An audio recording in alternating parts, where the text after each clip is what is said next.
While we're letting people in the chat, please, in the room, please take a moment to introduce yourself in the chat.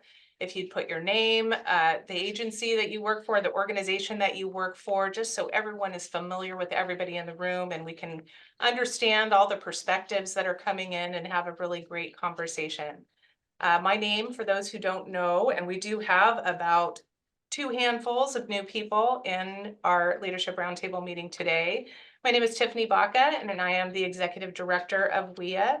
I am also the Public Affairs Manager of the Municipal Water District of Orange County, which leads and administers WEEA. I've included my email and LinkedIn link here at the bottom, and I encourage you to reach out to me. We're ending we're getting to the end of our fiscal year, our current fiscal year, and moving into a new fiscal year. So to me, that says opportunity. What do we collectively want to see happen in the coming year? How can we support each other? What resources might you need? What new connections might be made? And I'd love to hear your ideas and your thoughts about what we can do for the next fiscal year. I have some ideas of my own, obviously, and I'll be sharing those with our sponsors soon, but it would be wonderful to hear yours as well. So please don't hesitate to reach out. I do want to give a shout out, as we always do, to our WEEA sponsors, because it is with their support that we've continued to grow. I'm thrilled to announce that we are now more than 200 organizations statewide. That is significant. We just crossed that milestone recently. So 175 a couple months ago, we're now at over 200 organizations, not people, that are being represented in this group. And I'm just thrilled about that. We've grown significantly, and it's in large part to the sponsors allowing us to have that space to grow. So shout out to Metropolitan Water District of Southern California, Los Angeles Department of Water and Power, Eastern Municipal Water District, Tomorrow's Talent, Water Replenishment District, Western Municipal Water District, California Environmental Education Foundation, and California Community Colleges. Thank you for all you do.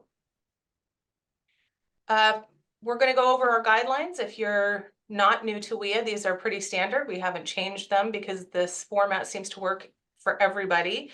I want to mention again that closed captioning is available, and I actually am really pleased that Zoom introduced this about a year ago, because we found that in a lot of our meetings, people do enable that closed captioning, and it would have been something that we had never considered, right? So as we continue forward, thinking about our diversity, equity, and inclusion initiatives, these little things make a big difference to a lot of people. So closed captioning for those who need it.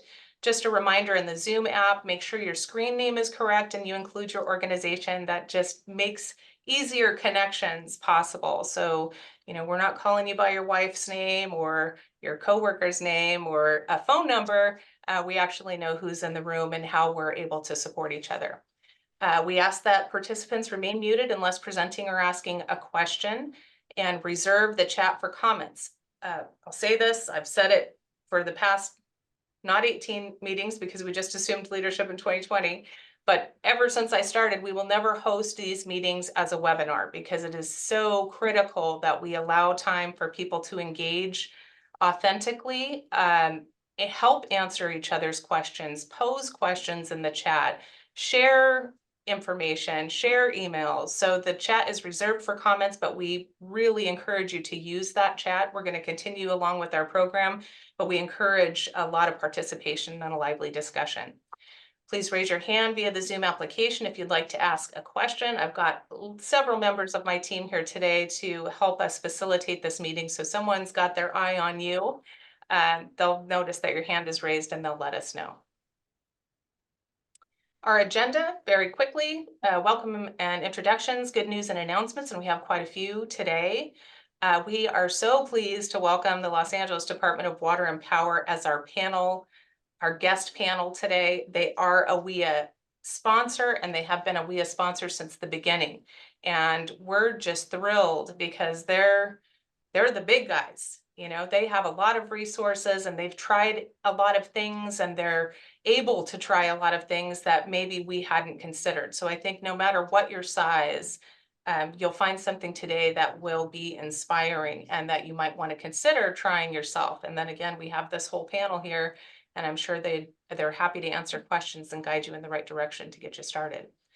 10:45, we have a break. 10:55, depending on how many folks we have in the room, we'll either break out into facilitated regional, not even regional groups, facilitated breakout groups, or we'll continue to have this really lively discussion as a full forum. So we'll just see how it goes. We know a lot of people are on their summer break and are getting meeting burnout. So we want to make sure that we acknowledge that and have the most interactive, collective, collaborative type of discussions that we can have. 12 o'clock, we'll do close and acknowledgements. I wanted to just share this as a reminder, right? So in last year, in March, we, along with the Centers of Excellence for Labor Market Research, showed and presented a report. A water and wastewater workforce needs assessment was completed. We have a lot of data to help support what water and wastewater are doing moving forward, along with education. And the recommendations from that report, we're going to drop a link in the chat, but you can also see a link up here where you can access that and some of our other resources. But the recommendations for that were very clear. It didn't surprise anyone, but nobody had actually done this type of study on this scale in this way. No surprise, we need to do a better job at diversifying our workforce and really being intentional about the way that we hire and train and support our workforce. I added a couple of things here just for those who are maybe starting out, things to consider if you want some movement in this area, and all of us do in one way or another. Consider understanding what your current demographic makeup is. Do you even know what that is? Do you know what your goals are for DE&I moving forward?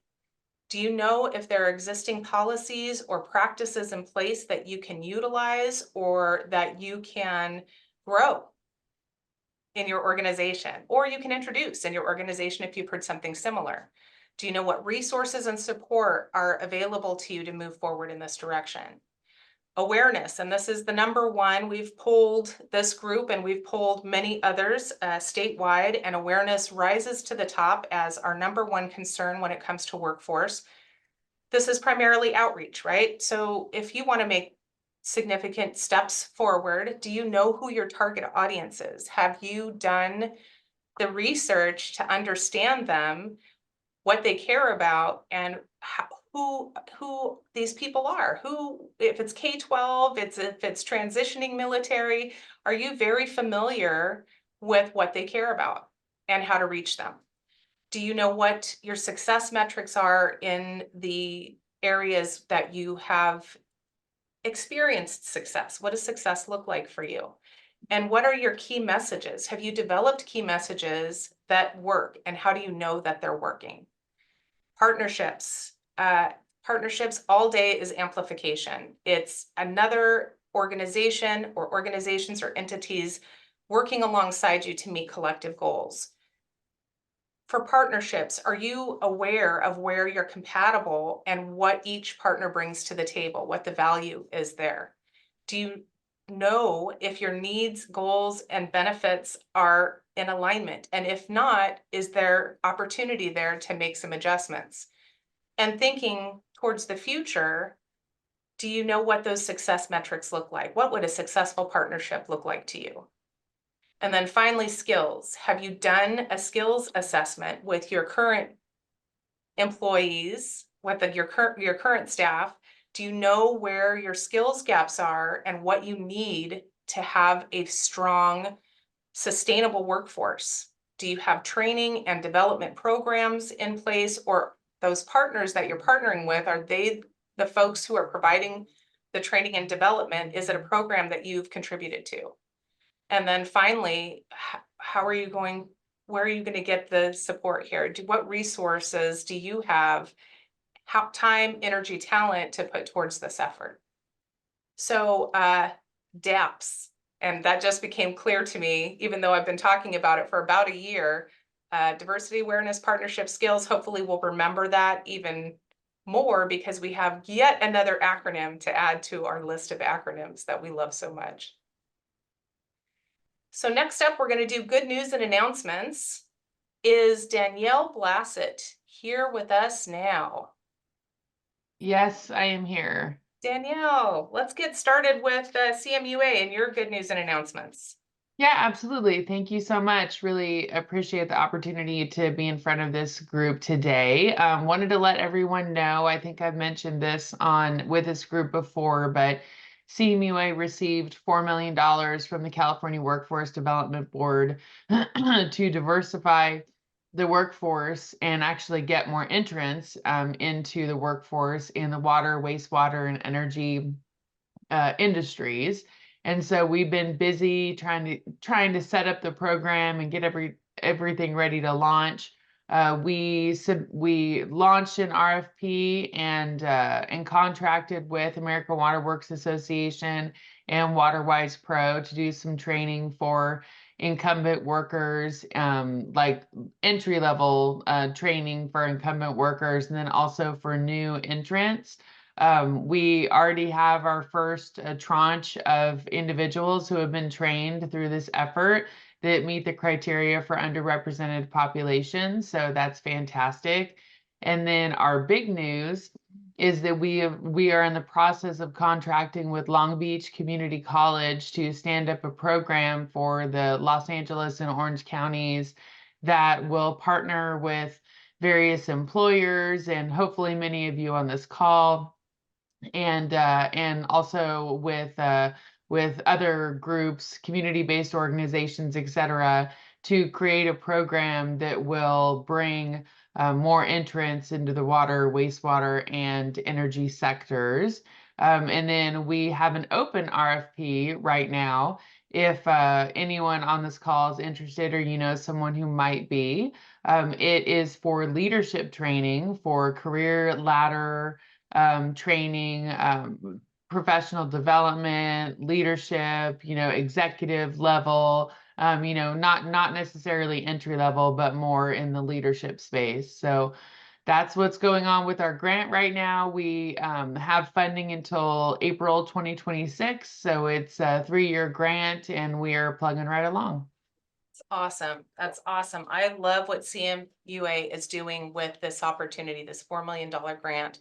It's very intentional, it's very thoughtful, and it is addressing a lot of the challenges that we see, as industry and education, and may not be able to, move forward in that. But CMUA is taking the lead along with their partners who are very significant partners and saying, hey, if you're having an issue with DE&I and human resources, we're going to address that. If you're having an issue with training and really reaching disadvantaged community members, we're going to address that. And I just think it's brilliant, and we couldn't be more excited for the work that's happening there. So thank you, Danielle, for giving us a good news update. Yeah, and I should give a special shout out to our core conveners, which is our partners that work really closely with us on the grant, which is Water Education for Latino Leaders, the California African American Water Education Foundation, and JVS. So those are the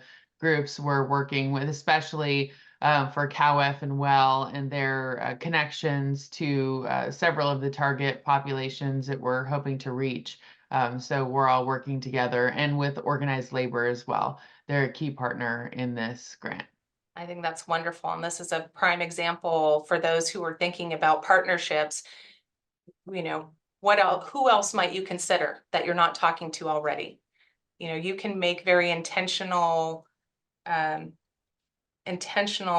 success. You can have very intentional success if you approach the right partners. And I think CMUA has done that. And we're just excited to hear more and share more of your good news. Thank you. I'll put my email in the chat if anyone on the call wants to reach out to me. Great. Love it. Thanks, Danielle. To the gathering information and gathering people, I did send an email to this group and the WEEA larger community about a water UCI DE&I study. Water UCI is collecting information, as you can imagine, from water providers to better understand where we're at in this space. Who has policies and procedures in place? Where do you find the challenges are? You know, who is taking the lead? And I just wanted to say, I reached out to them before this meeting to make sure the survey was still open. That's the survey that we did last year, gave us so much information that we really felt was missing, even though we thought we knew. It's quantifiable. And I think that this DEI survey is going to be very powerful and very important for water providers going forward. For some, it's enough to have a DE&I policy perhaps in place, or to have a statement in your hiring process that we don't discriminate, or etc. But for others, perhaps that's not acceptable. And I think no matter where you're at statewide, we need to know the facts, and we need to know what's actually happening so we can make calculated decisions to invest in DE&I if we're falling short. So we're dropping the link to that survey again in the chat. We're happy to provide the list of questions. We've done it for a couple of people now, so that you can be very thoughtful about what your survey answers are before completing the survey. Or you can ask people in your organization who know more about this than you do. Perhaps your HR team knows, or perhaps you have a DE&I specialist on board. I encourage you to take that survey, just again, because information is power. And with information, we're going to learn better about where we're at and where we need to be, and make calculated, informed decisions to move forward. So Water UCI DEI survey. Amy Frame, are you here? I'm here. Yes. Good morning. Good morning. Is it okay if I scroll through your slides? Absolutely. Wonderful. Well, good morning, everybody. I'm here just to announce the reveal of the California Environmental Literacy Initiative's Green Career Call to Action report, which is so hot off the presses that we're still updating a couple of errors in it. But this is a project that's been going on for a couple of years now to really surface the best ideas about what it might mean for the state of California to have a consistent and coherent and robust plan for green careers and for greening all of the careers. So if you are interested in learning more about it, you can download the report now on the Cali website. You can complete an interest form to let us know that you'd like to be involved in helping us move forward some of these recommendations. You can come to our webinar on Thursday, because I know that you want to come to more webinars, but honestly, it's going to be amazing. We have great speakers, and we'll have a chance for people to network and chat afterwards as well. Or you can directly email me about anything that comes up from it. And I'm just going to tell you a couple of highlights of what's in the report on the next slide.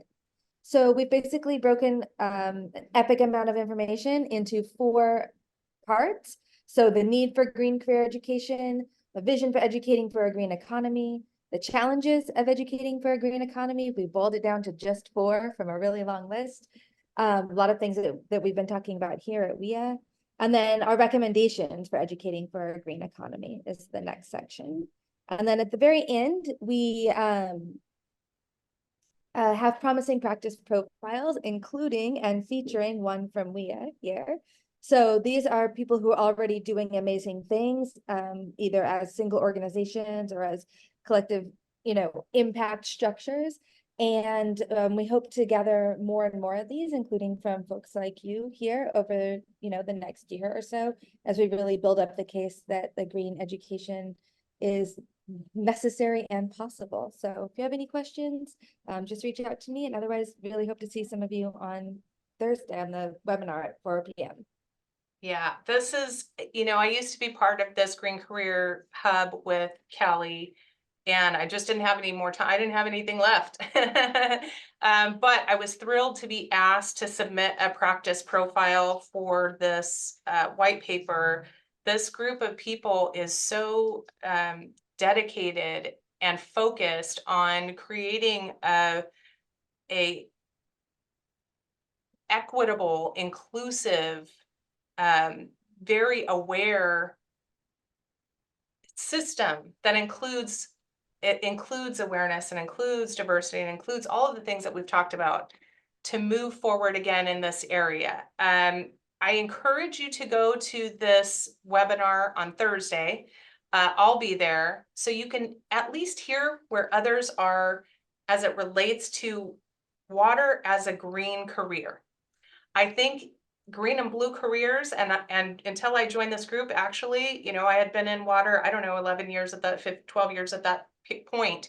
And we just don't consider ourselves a green and blue career.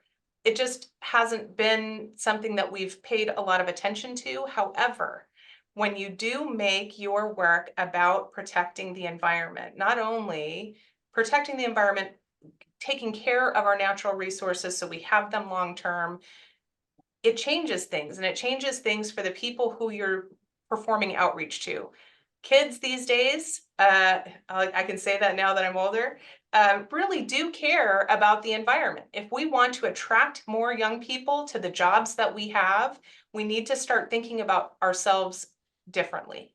And I encourage you again to go to this webinar on Thursday just to see what is possible. I know that Callie, and I've told Amy and the Callie team this, being a part of this group changed my entire perspective and changed my life.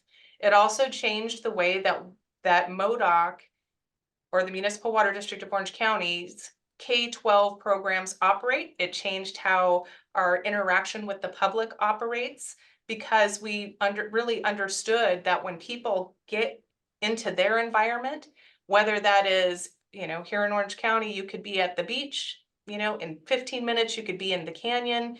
In another 15 minutes, you can be on an asphalt playground. Your environment is what you know, and the environment and protecting natural resources is everywhere. So bringing that concept to young people and to adults really changes things for them about their responsibility. So again, I encourage you to join that webinar on Thursday. There are a couple of sponsors that are featured in this practice profile of WEEA. I haven't shared this report with you yet because we are still working out a couple of edits. However, that also is one of the benefits of being a sponsor of WEEA. I'm very familiar with your work, and we have opportunity like this to showcase some of the great things that you're doing. Couple of folks, WRD, or Water Replenishment District, is featured, Tomorrow's Talent is featured, and then we also mentioned Los Angeles Department of Water and Power in the practice profile, because what you're doing it matters and it's important. I know about it. If I can find these opportunities, I'm going to introduce them. So shameless plug for sponsorships. If you're interested, coming up in July, our sponsorship for the next fiscal year, we're open. So we did drop a link to the sponsorship brochure. Obviously, you can always reach out to me for questions. Okay, let's open it up. Anybody else have good news or an announcement to share? Any one of our participants? We'll go ahead and move on a little bit early. This is kind of funny. So when we were in COVID, and I think this is a really kind of interesting and kind of a good thing to remember, how important is workforce development? I'll tell you, we were crazy and we assumed leadership in 2020 of the Water Energy Education Alliance. 2020, that, you know, pandemic is in full swing, chaos is everywhere, teachers don't know, you know, what to do, kids are trying to, you know, work from home on Zoom meetings. We're just being introduced to Zoom, and I'm being told, go find sponsors and go grow this organization. At the time, we had 20 organizations that were actively participating. This work is so important that we were able to thrive even in the pandemic. And, you know, 4 short years later, we have a group of incredible sponsors and are, again, now over 200 organizations. But one of the first icebreakers I shared was during COVID, and it was similar, but it was how do you feel today, right? Because we're in COVID and everyone's confused, and so there were various pictures of waves and, you know, creeks and you could choose from there. But I loved this icebreaker so much. And our good friend Mira Burton's mom actually brought it to us through a Department of Water Resources wellness webinar that we participated in. But I changed it up a little bit. So we're all now on board with workforce, or at least we're aware that this needs to happen. In 5 short years, every single baby boomer will be eligible for retirement. In 5 years. It's amazing. It's like 4 million people are retiring every year. I am a Gen Xer, and I can tell you that I have people floating in and out of my life every day. What's your number? When are you leave? When's your... So baby boomers in 5 years, everyone's eligible, and Gen Xers, we're not far behind them. That's more than 40 years of the backbone of our workforce is leaving.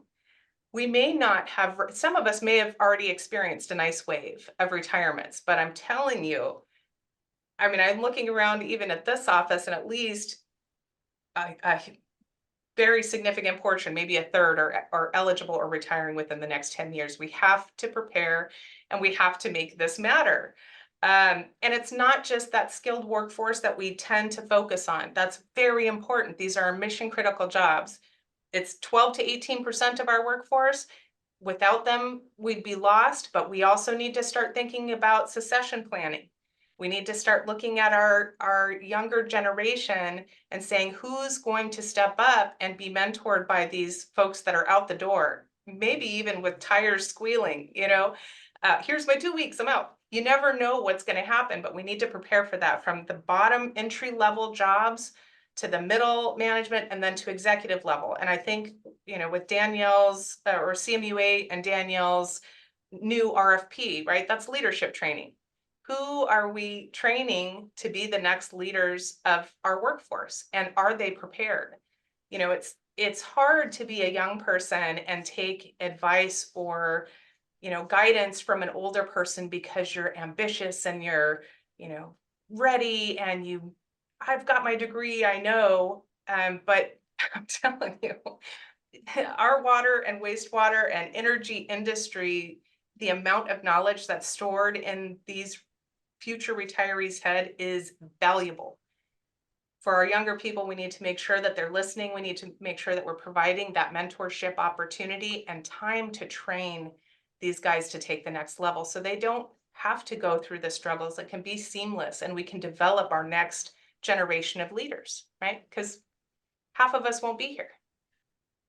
So where are you at in your workforce? That was a long-winded way of saying where are you at in your workforce. Are you out there? You don't know quite what you're doing, but you're trying. Have you taken your first baby steps in the pool? Do you have a team that's rowing right beside you? You're in lockstep, everything's going well, or is it coming at you so quickly that you're just doing whatever you can to keep up? So A, B, C, or D, put that in the chat just so we can kind of get an understanding of where you're at in your workforce efforts. And if you want to explain why, that would be good too. Also happy to take hands raised if you're a brave soul. Bill. Hi, thanks. I just to piggyback onto your comment about, I have a degree. There's probably close to 150,000 kids that just graduated from California high schools that will not be pursuing a higher education degree. And those are the ones that I think that are really should be part of our focus, a major part of our focus in creating those workforce pathways between high school and community colleges to get into industry. Yeah, I mean, that's an excellent point. And Bill, I think in my entire career, I haven't heard as many young people say, it's just not my path. I have been, the last, let's see, 40 years or 35 years of work, have always heard, go get your education, go get your degree, and then there was a big booming period where if you didn't have a master's degree, you weren't competing, period. Right? And now we're in this new age where some young people aren't considering it. It's very hard to live here in California. It is very expensive. you know, how our rent has gone up. I don't know how young people are doing it. I really don't. And I can speak from experience. When I was that age, I actually moved out here from Colorado and I moved to California. Um, and I told my mom, I'll only be with you 3 months, you know. And 2 years later, I couldn't believe the cost of living, and that if I were to get an apartment, it didn't come with a fridge or a stove. It's a hard world out there. Right. So we want to get kids in these jobs who want a future with us, right? We need to recognize that maybe some of our expectations about degrees be reviewed and observed, analyzed a bit, and really see where we can offer growth and opportunity for those who would value being in this industry. Thank you. I mean, that number wasn't so random. About roughly a third or more kids that are graduating from our California high schools will not be pursuing that higher level degree. Yeah. So that's why I hate to see them fall through the cracks. And this is a great career path. Great. Thank you, Bill. You bet. Amy. I'm Amy Choi Wan from North Orange County Regional Occupational Program. So we provide career and technical education to our mostly high school students, and we actually really work with students who may not attend college or 4 years. They may go to 1 or 2 year community college programs to get certificates. And I do understand that there are some community colleges that are developing the certificate programs in the industry. So few months ago when I attended this meeting, I met a gentleman who is CTE certified to teach a course in this. And when I brought it up to our leadership, so there are a couple challenges that I've faced.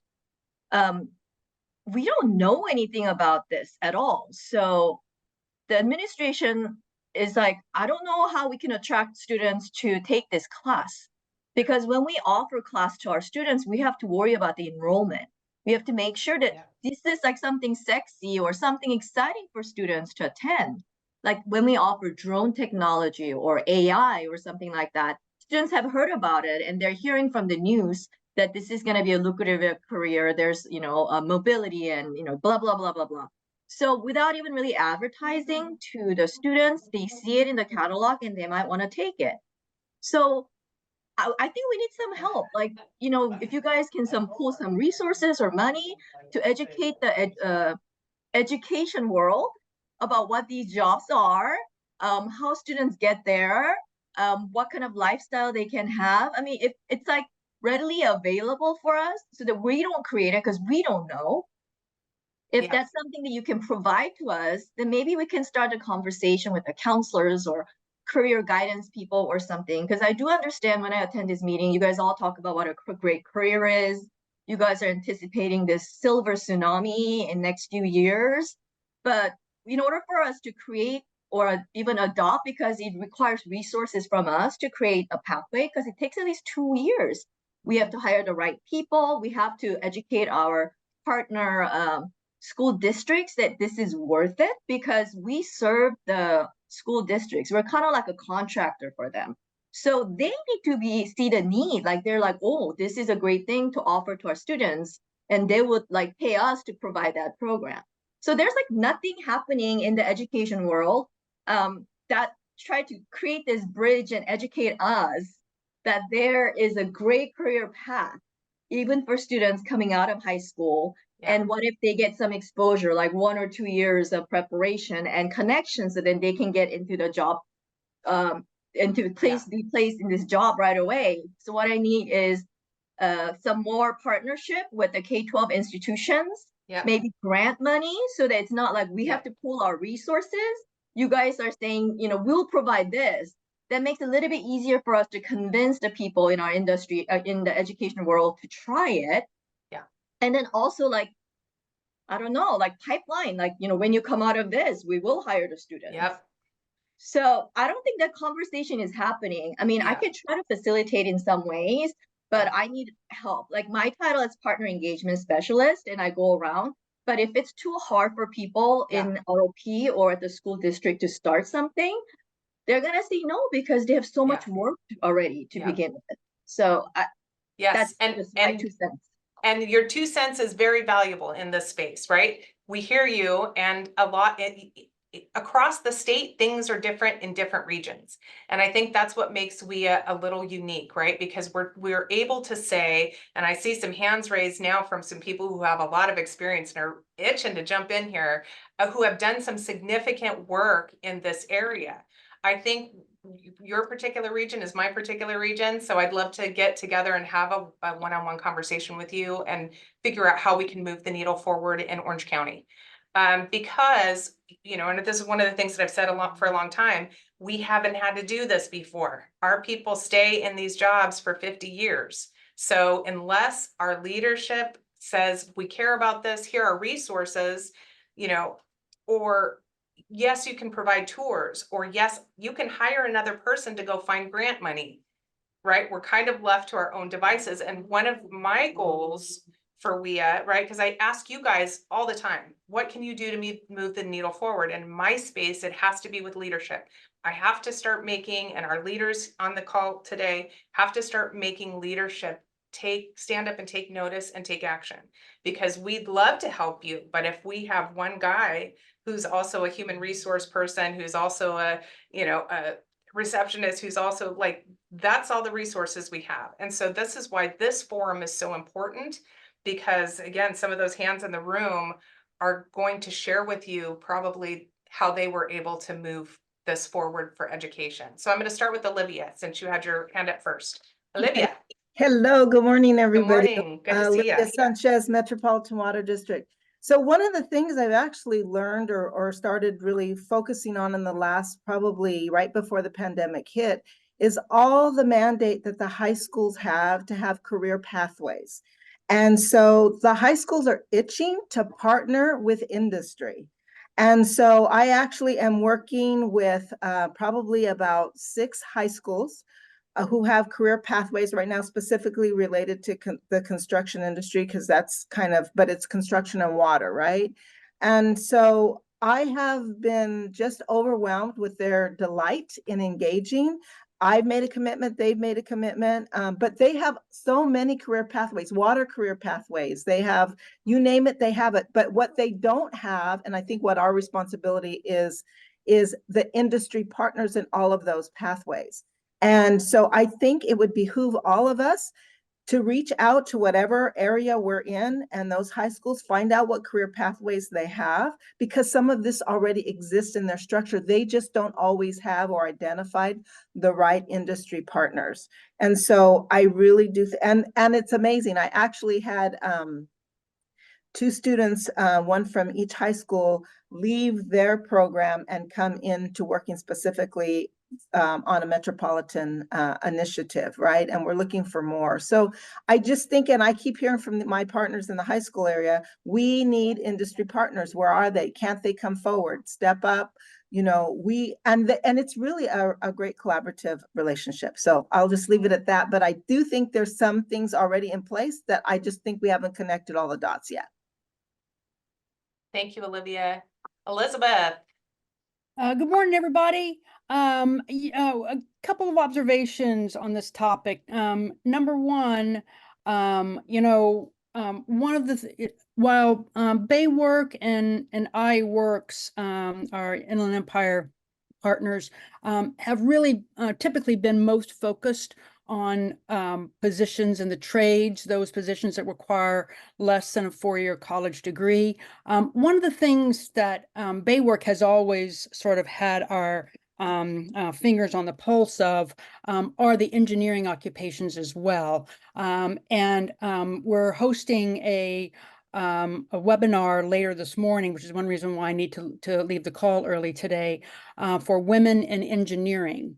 And we've been blown out of the water in terms of the response. While we usually get maybe 20 or 30 people in these webinars, we have over 90 people registered for this webinar. And what we're finding is a lot of the people that are going to be in that webinar later this morning are engineering interns. And just looking at the names, it appears peers that most folks will are identifying as women. And I just think I think it's really important for us to not lose sight of the engineering position, in that in so many cases, I know more about water and wastewater than I do the power sector, but in water and wastewater, those GMs and those AGMs, they're engineers by training, and they're consequently, because the statistics tell us that something like 85% of engineers and architects are men, they're mostly men. So I do think that one of the things when we're thinking about this DEI conversation is to make sure that we're not losing sight of where leadership comes from in these organizations, whether it's staff leadership or elected leaders, and ensuring that we're giving every opportunity to the women who are coming up through the ranks, especially in our college systems. And the other reason for that is the economic impact as well, right? We know that these leadership positions pay really well, and are keys to families having being able to thrive in a very expensive climate like California. Yeah, all great points, Elizabeth. Thank you so much. Got a lot of great information in the chat, so I encourage you to take a look at that. I don't know if Don Jones is here, but Leticia, Don Jones is also one of my mentors. I just think the world of him, and he, alongside Bill Andrews, was the person who said, we need to get this information to community colleges, and that's how the brochures, the WEEA brochures that everyone's able to use, download in 9 different languages. Again, use that main link to get to them, put your logo on them. That's how those came to be, because of ideas from contributors like Don and Bill. So thank you for that shout out too. All right, we're running a little bit behind, but not too much. All, again, great conversation. That's what we're here for, to really get clear about our different perspectives and who's in the room that can offer us guidance or allow us to introspect a little bit about where we are and where we might need to be, or what path we need to be on. So thank you to everybody who joined in and had something to add to that. We're going to start with our presentation. And I'm, again, super excited to have Los Angeles Department of Water and Power present today. They are very big. So they have tried a lot of things. I have never met anyone more engaged and more knowledgeable in their job than Walter Zeitzel. And that's who I'm going to introduce, because he couldn't wait to introduce this panel. They are a very strong team that is, again, very big, but they are very collaborative. So you're going to hear today from a panel who has specialty in different areas, but they all work together to build a stronger LA through service, innovation, and opportunity.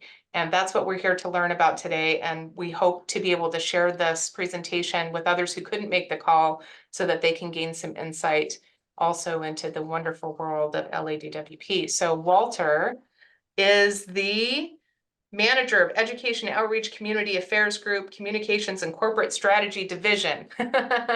It's a long title, and it's one that he absolutely deserves. He deserves even more words in that title, because he's been doing this a long time. And he was one of the first people that I was introduced to when I stepped into the world of water education for young students. And he has a lot to share with us. I'm very pleased to introduce Walter so that he can introduce our panel. Thank you. I'm basically the introducer. I just want to make a little preface here. Since I've been a long-term member and was working with Bill Andrews of CEEP that actually created WEEA, but just wanted to mention a couple things. Is that education outreach, where I work, has traditionally worked more on the K-12 side, and DEI and HR historically have done more community colleges. There's some more overlap, but I just want to mention a couple things that we're doing at the in the education outreach. I mentioned they're doing community colleges, but we sponsor, my group sponsors a lot of presentations, special events that involve middle and high school students, such as at USC that has this MESA program for families that we sponsor. We have panels involved with that. Cal State LA has a summer program for women that we've been sponsoring for several years, 3 years. And over the last 4 years, we've had about 50 career presentations on the Pathful site, which is career education programs. And then an adopted school, we've been trying to move into CTE. So we have Fremont High School that has an engineering program, and also Roosevelt High School that has a cybersecurity CTE. We're trying to move in that direction. And I want to again thank Tiffany, who's done an absolutely fantastic job as the executive director of WEEA, bringing this program forward. With that, I just wanted to introduce LaTanya Bogan, who I've worked with for seems like 15 years, something like that. But she has a new title as the Director of Partnership Development and Strategic Engagement in DEI. And I wanted to thank her for putting this panel together, along with Jennifer Shar, our longtime manager of employee recruitment. And I think we'll all learn a lot about some of the programs. Some of the things that they've been doing go back, like YSA, go back to 1990. And then they've got some new programs they're talking about that we're partnering with IBW that Sean's going to discuss with a new program that we're doing in sort of an internship. So with that, let me turn this over to LaTanya. And again, LaTanya, thank you, and Jennifer for putting this together. All right, thank you, Walter. You took some of my talking points, but that's okay. I'm excited to be here. This is my first meeting with you all, and this is great stuff. I've been missing out. So hopefully this is not my last time being here with you all. Just want to say a couple of things before I kick it over to Jennifer, that DWP's goal is to foster diversity and inclusion in the workforce that reflects our communities that we serve, and we lead with equity. In the last 4 years, we've created the DEI office, we've appointed our chief DEI officer, and we support dozens of DEI programs. We've created and supported our professional resource groups. We have our Society of Hispanic Professional Engineers, our National Society of Black Engineers, and our Society of Women Engineers. And we also have employee resource groups, Pride and Aspire. And we're working on a new veteran ERG and creating a mentoring program for our employees. Part of my role here at the department is building strategic partnerships, growing pathways for new opportunities for our workforce and relationships in the city. So we'll get started. Jennifer Shar will lead us off. We have our labor partner here, IBW Local 18, Senior Assistant Business Manager, Sean McLeod. So Jennifer, take it over. Thank you. Thank you, LaTanya, Walter, and Tiffany for giving us the opportunity to speak today. So I'm Jennifer Shar, the recruitment manager at DWP, probably for the past 5 years, and just recently in the last year, my role is to focus more on workforce development efforts. So I'm happy to be part of this. So today I'm going to share with you about 5 or so workforce development efforts that we're currently working on. But before I get started, just a little bit of background about our organization. So you may or may not know, but we are actually one of about 42 city departments for the city of Los Angeles. Tiffany mentioned we are a large organization. We have over 11,000 employees. So we are constantly looking, constantly recruiting, looking for the best employees that we can. We definitely recognize the importance of a skilled and diverse workforce, which is why we work so closely with LaTanya's team, who works for the Office of DEI. So we have a tremendous goal. It's a department-wide goal of reaching 100% renewable energy by 2035.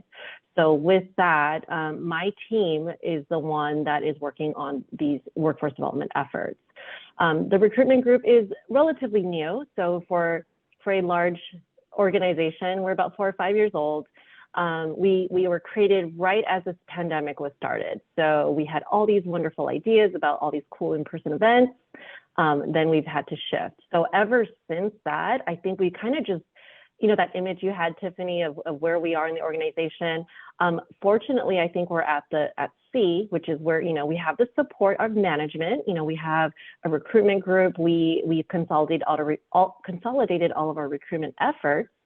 We have a strong team, but we don't know what's in the water all the time, right? Like that gets me a little bit nervous, but we're always tracking forward. We're always trying new things.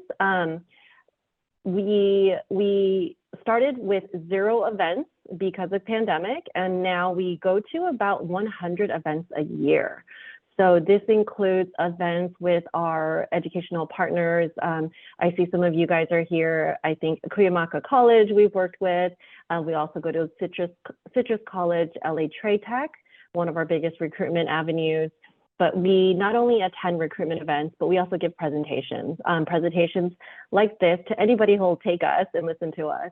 But you know, Bill, you mentioned earlier that a lot of youth aren't necessarily going to college and getting a degree. We completely agree. We see that as a trend as well.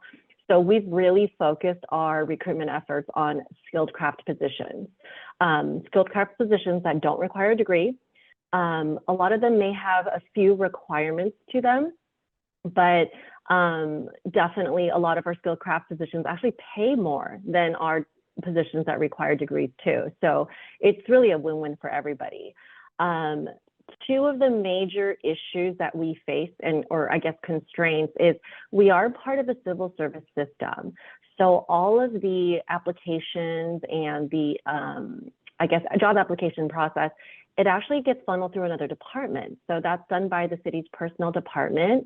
And so the process can be very lengthy. So that's one of the issues. And the second is we have a very short application window. So for the majority of our jobs, the application window is 2 weeks, sometimes even less. So what we've, you know, really started to focus on is how do we become transparent, right, about our process, and how do we guide people through our application process?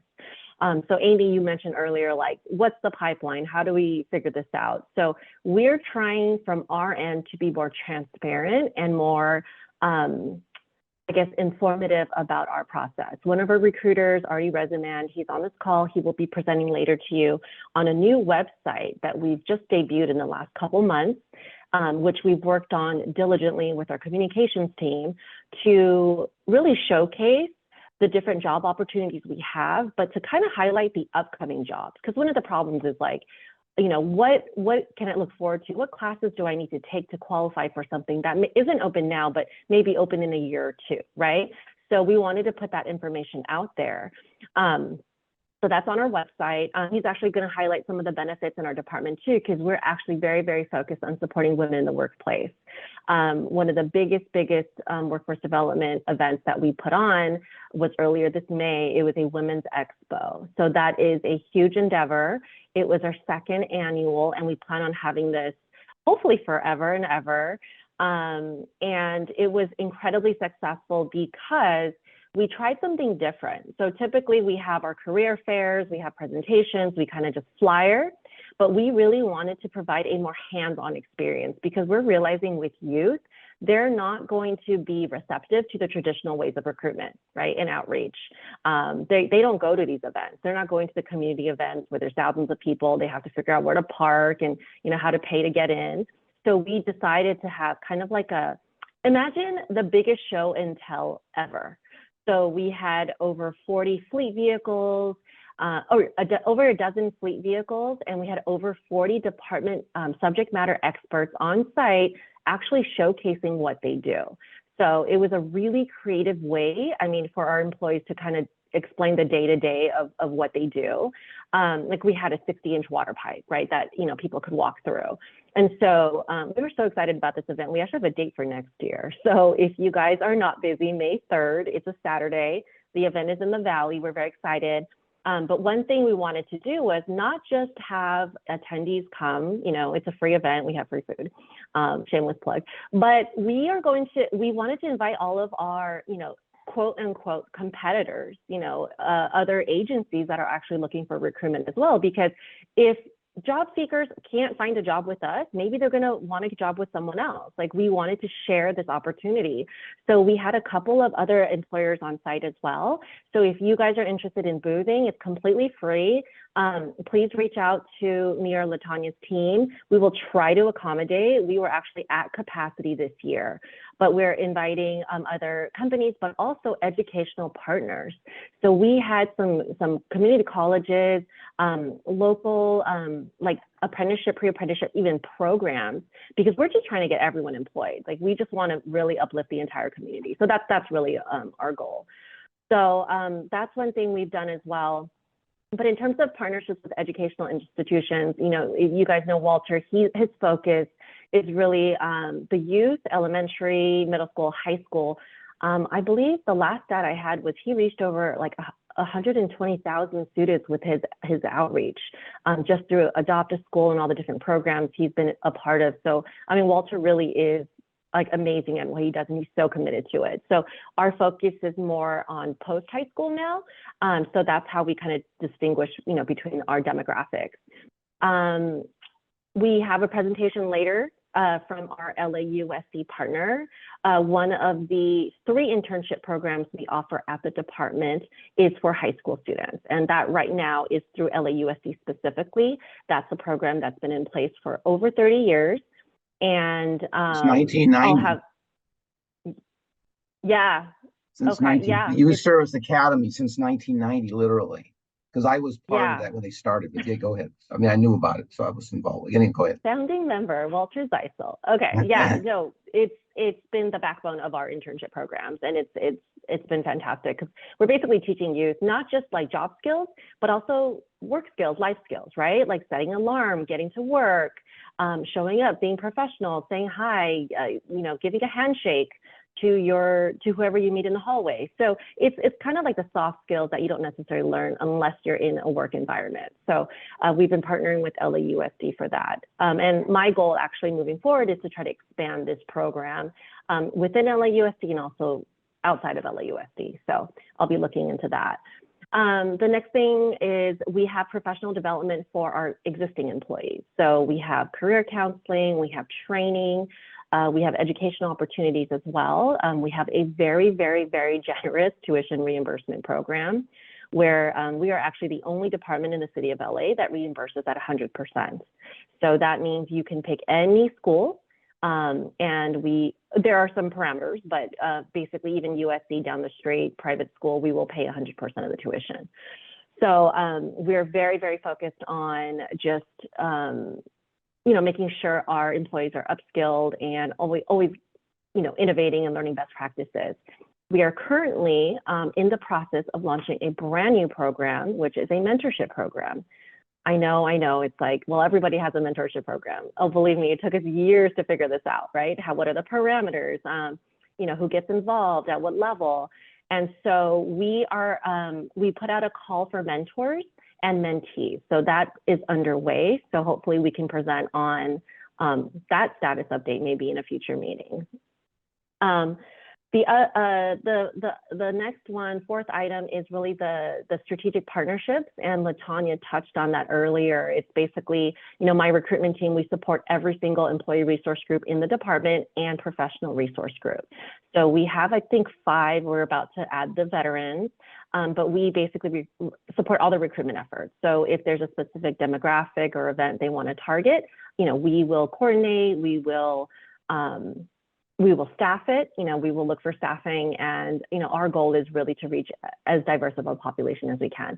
LaTanya is going to be on for a Q&A later if you guys have any additional questions for her, but she's still, I think she's in charge of over like 100 strategic partnerships for the department. So it's just kind of her right now. She's developing her, and a small team.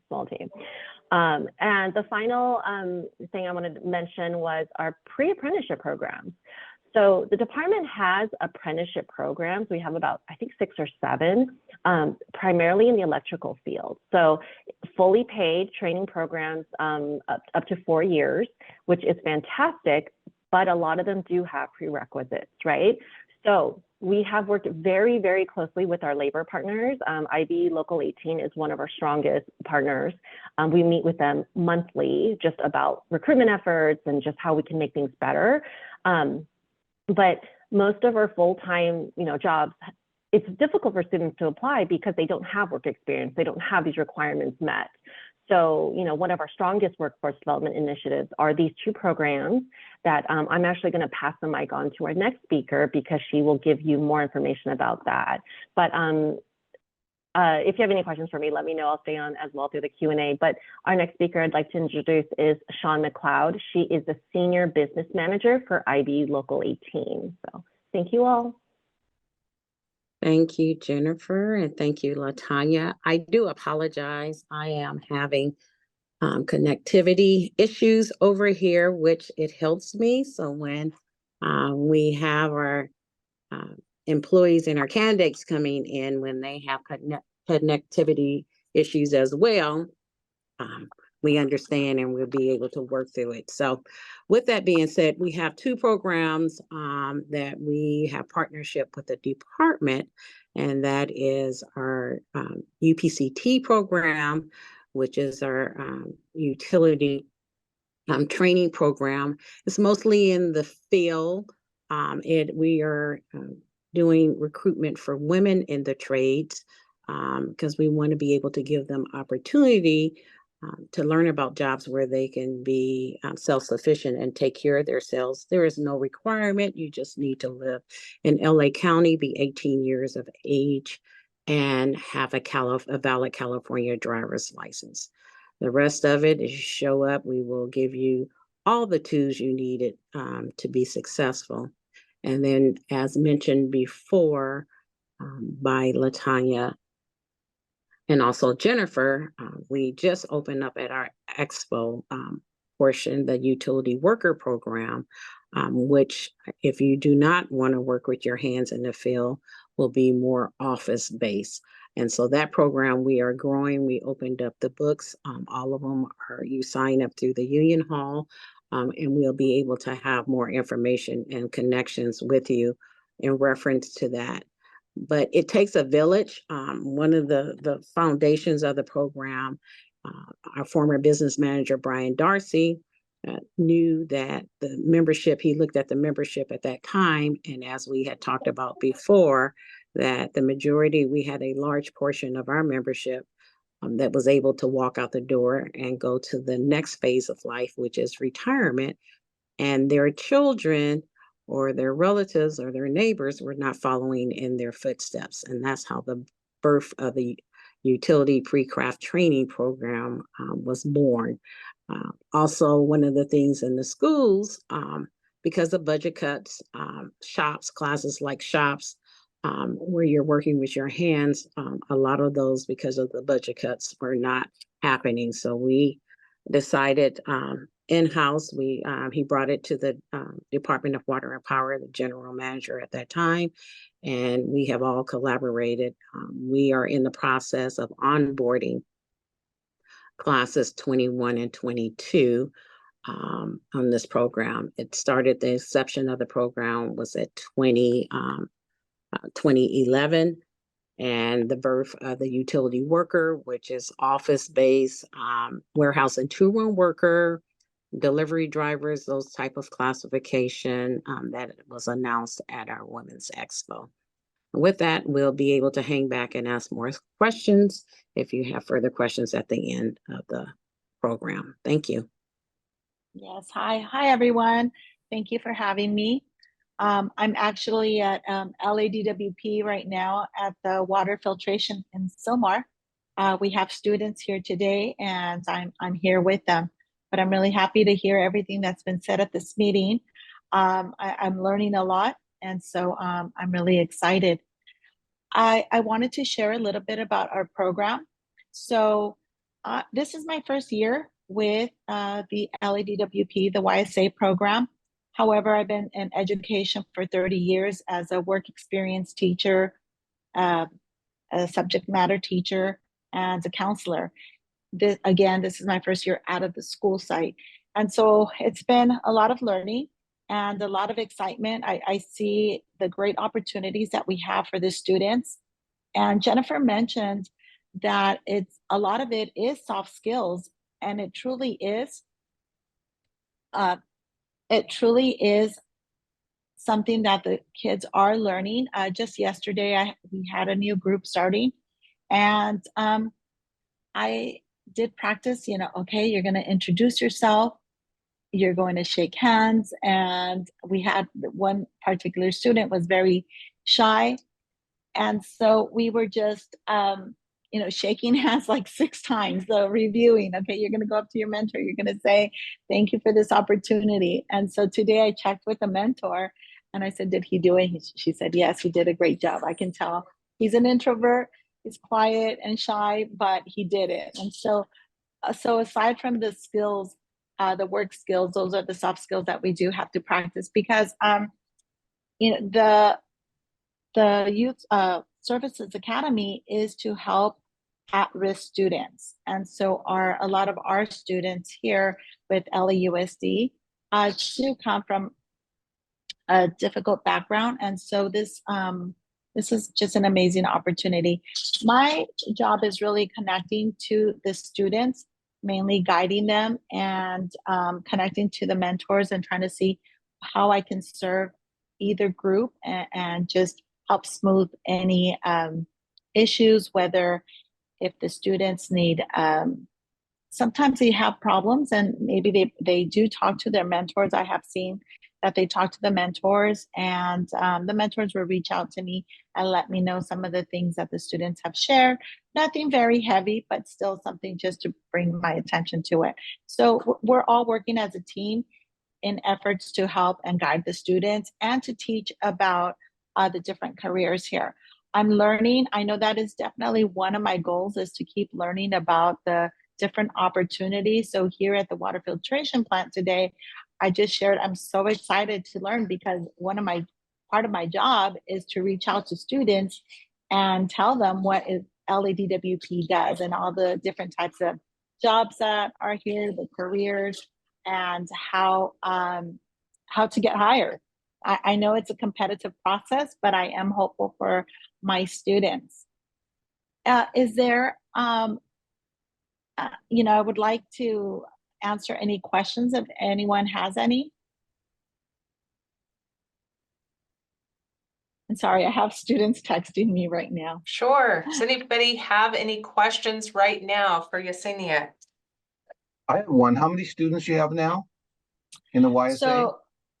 So for the YSA, we started a little slow for this last school year. So we have 15 from the YSA, and then for the summer, we have 16, probably going to have 17. And for the fall, which now I'm starting the recruiting early, because last year when we started, they didn't have anyone specifically to recruit and help get the program going. So we just kind of jump started as soon as I took the position, which the school year had already started. So this year, the goal is to have 30 during the school year. And so in total, the magic number that we're trying to reach is 50 a year. 50 students a year is my understanding. And are they used to be, and like I said, I was involved with this many years ago, so HR has been sort of taking it over. So I had questions. Are these all used to be jobs in the office? Is that still the case? Or do you have any in the Spellcraft or any of those? They used to be all in the office historically. So it looks like we're branching out. So last summer, we had some with the fleet. This summer, like I said, I'm at the water filtration. So it's expanding to the water filtration, but the majority are at office jobs at JFB. That's the JFB is the headquarters building downtown. That's what she's referring to, just so you. John Ferraro building. Thank you, Walter. Anyone else with questions right now? I do want to applaud again LADWP and LAUSD, because they've taken it upon themselves to make it their responsibility to train for job skills, life skills, soft skills. I can tell you that I also am a hiring manager, and I've heard it before, but I've also experienced it firsthand. This is an area that we desperately need to emphasize if we hope to get our young students into these jobs. I think in the past, it's been a challenge because we ask ourselves the question, well, whose responsibility is it? Is it the parents' responsibility? Is it the K-12 education system? Where does utility or the employer fall in this area? And I just want to applaud you for making this your responsibility, because I don't think a lot of people have stepped up and said, I'll do it. And it's really an area that we need to emphasize if we hope to let all people rise. This is giving everybody the opportunity to shine. Yes, I agree. LADWP is doing something really amazing. The mentors that volunteer to take on the students, they do an exceptional job.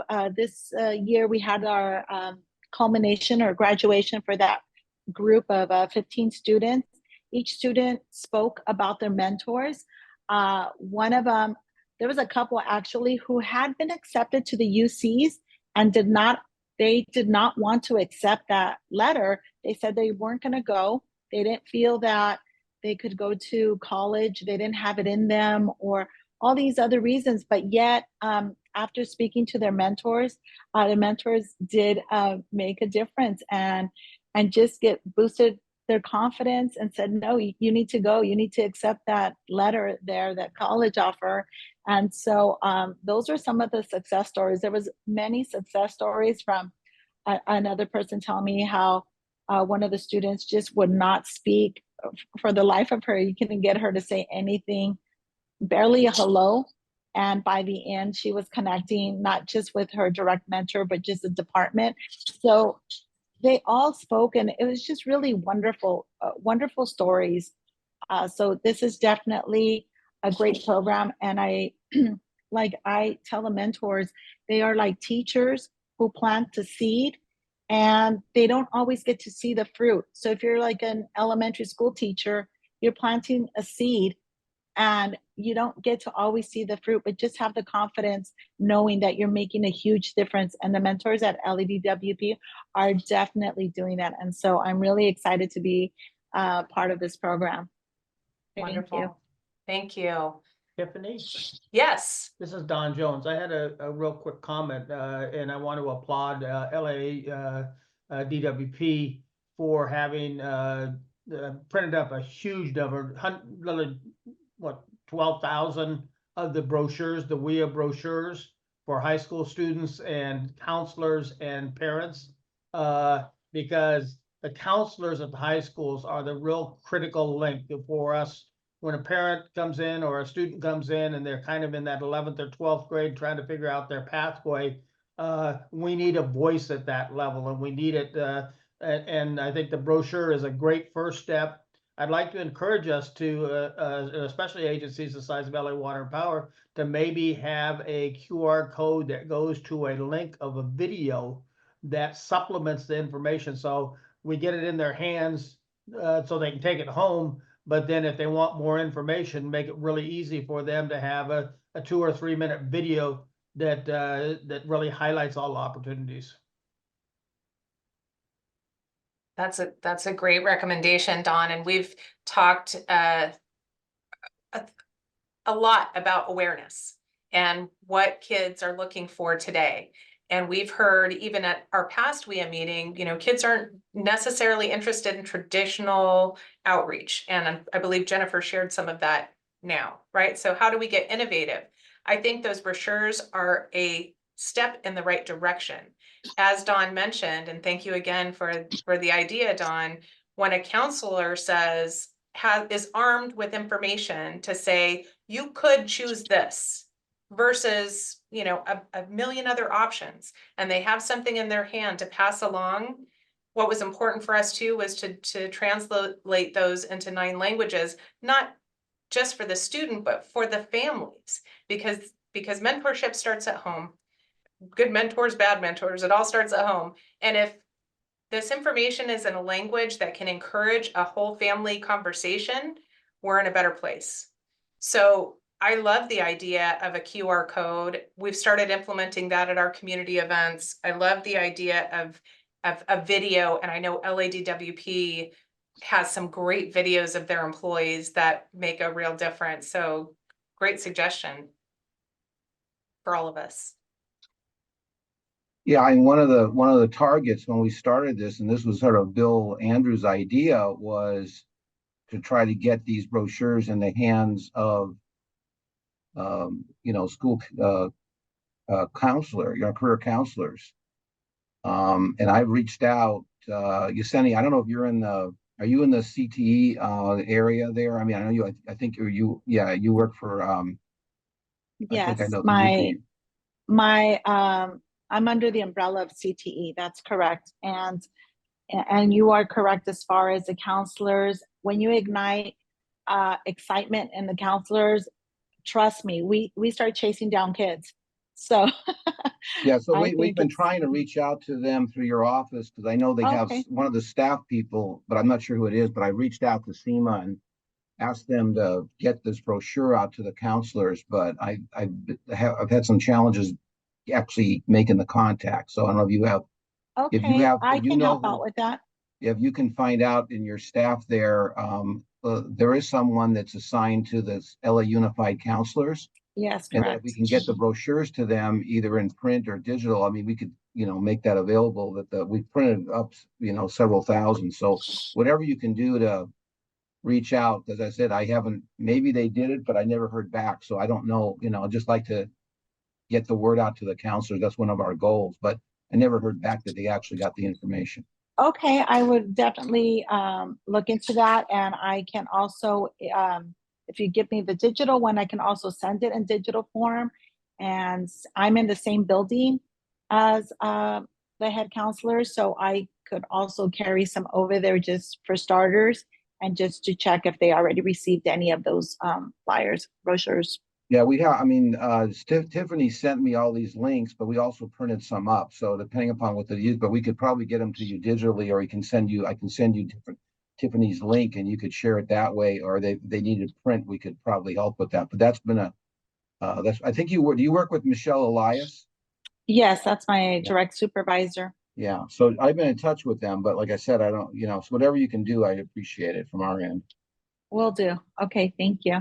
Thank you. And for those on the call, that's how easy it is. You just, for our sponsors, we make the design with their logos on it. We offer to run print copies and send it to them, but they also have access to the electronic file to use as they want, reprint as they want. But you also have access to the files. You just have to put your own logo on it, take care of your own printing, but please use them. If you don't have anything right now, or if you're like LADWP, you've got a lot of great resources. This is just one more tool in your arsenal to help us reach kids, to help us reach counselors. If you're an educational institution, we've got several community colleges that use them. Cuyamaca College is one of those. And I've seen those brochures at an AWWA conference in the foyer with Center for Water Studies logo right on the front.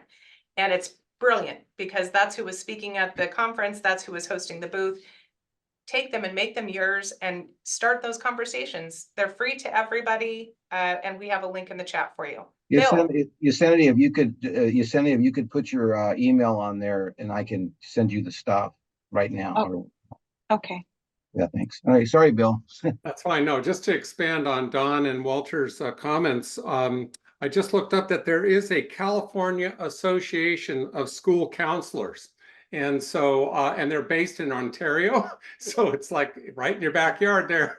And I think that would be a great group to reach out to and say, hey, can you supply just an email list of all the counselors' contact information throughout the state? Like that would be awesome. And then reach out to them saying, we've got these amazing water brochures, that you could put into the hands of the counselors in over 1,000 school districts. we also, as counselors, I'm going to switch roles from my new position to my old position, which was counselor. They have monthly meetings and often have guest speakers. We're starting to have more CTE guest speakers teaching counselors about the different areas and what the students would need to do. So that is something else that you might want to consider, is reaching out to your school district, participating in those monthly meetings, and really teaching counselors of the various careers and how to obtain that position so that they can share it with their students. I think we'd be willing in LA, if there was a meeting, that we'd be willing to go out, one of either me or I'm volunteering for us, but I did a presentation with one of, I think, Jennifer's staff here about a year ago at a CTE monthly workshop. But if there was a counselor one, we would love to get this out to them. That was one of the targets we had done years ago. So, if there's a way we could maybe either DEI or employee recruitment or my group would be glad, could meet with them or could meet to one of their meetings or at least get the stuff out to them. We'd love excited to do that. Okay, I'll work on getting that contact and sharing yours as well. Thank you. Thank you. Great. All right, I think we have Artie next. Hi, excuse me. Good morning, everyone. My name is Artie Resamand, and I'm a recruiter for the Los Angeles Department of Water and Power. LADWP is the nation's largest municipal utility with over 12,000 employees serving the more than 4 million residents of the city of Los Angeles. We are working every day to reduce our carbon footprint as we move towards achieving our sustainability and renewable energy goals. So there's been a lot of work that has already been done. There's a lot of work that's ongoing, and there's still a lot of work that needs to get accomplished in order for us to, reach our goals. And what I like to do today is to take a few minutes and go over the information that we have regarding finding a career with LADWP. I'm going to share my screen here. 1 second.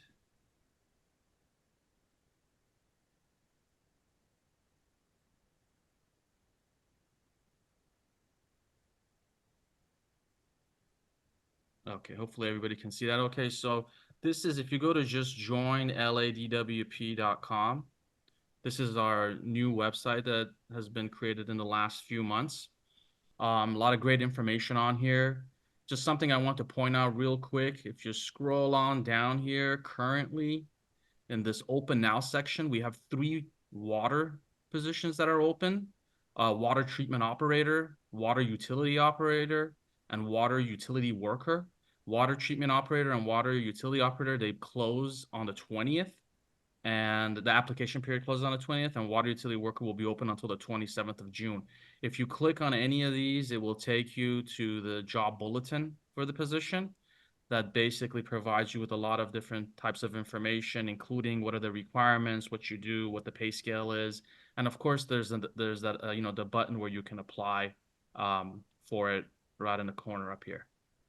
So I just want to show you that. But going back to this page, recently we created the Career Resource Toolkit.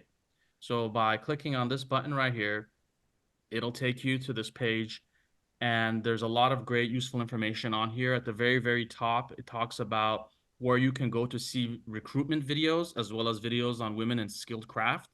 That's really great to check out, to kind of see what people do in the field. Additionally, we talked about, the civil service hiring process. Jennifer mentioned that and how it is a lengthy process. And the reason for that is because the entire idea behind, careers with the city of LA is being equitable. And in order to be equitable, there has to be a civil service hiring process. I'm going to click on this just to kind of show you what those steps entail real quick. So usually there is the first step, the 2 weeks that you see, that's basically for the majority of our careers. That's the application window that's open. So individuals who are qualified and interested would apply. The information, again, will go to the City of LA's personnel department. After they review the information, they will send notices out to everybody who's qualified and basically makes it through the application process to go into the examination process. The examination stage takes between 2 and 8 months. That's because there could be you know, there could be one test, there could be multiple tests. There could be an essay, there could be a pass, no pass, multiple choice. There could be a performance test or a combination of all three. Once that step is done, you would get your score and you go on what is called an eligible list. For most positions, you stay on the eligible list for up to 2 years. And then whenever there is a department that has an opening for that particular position, then you would be called in to participate in what is called the selection interview step. So, for example, if you test for, you know, let's say, you know, a management assistant. Oh, well, almost every single department in the city of LA has management assistants. So when you get that score, you're not, you know, just applying for a particular department that you want. You get your score, you go on the list, then whenever any department has that opening, could be DWP, could be somebody else, you can basically participate in the selection process interviews based on your ranking. Hopefully everything goes great in the selection process, and then, you know, you get an offer basically, and then you would move on to the backgrounds, which typically take about 2 weeks. Sometimes there is a pre-employment physical, and then after that it's the onboarding, and you would start your career with us or with another department within the city of LA. So that's the civil service hiring process. Let me go back to this one. The other one that we have on here, and there's explanations of them on here as well, is our general job flyer. Our general job flyer will show you basically where to go to look for jobs that are currently open and jobs that are opening in the future. I don't know why this is taking a little bit to load. Let's try that again.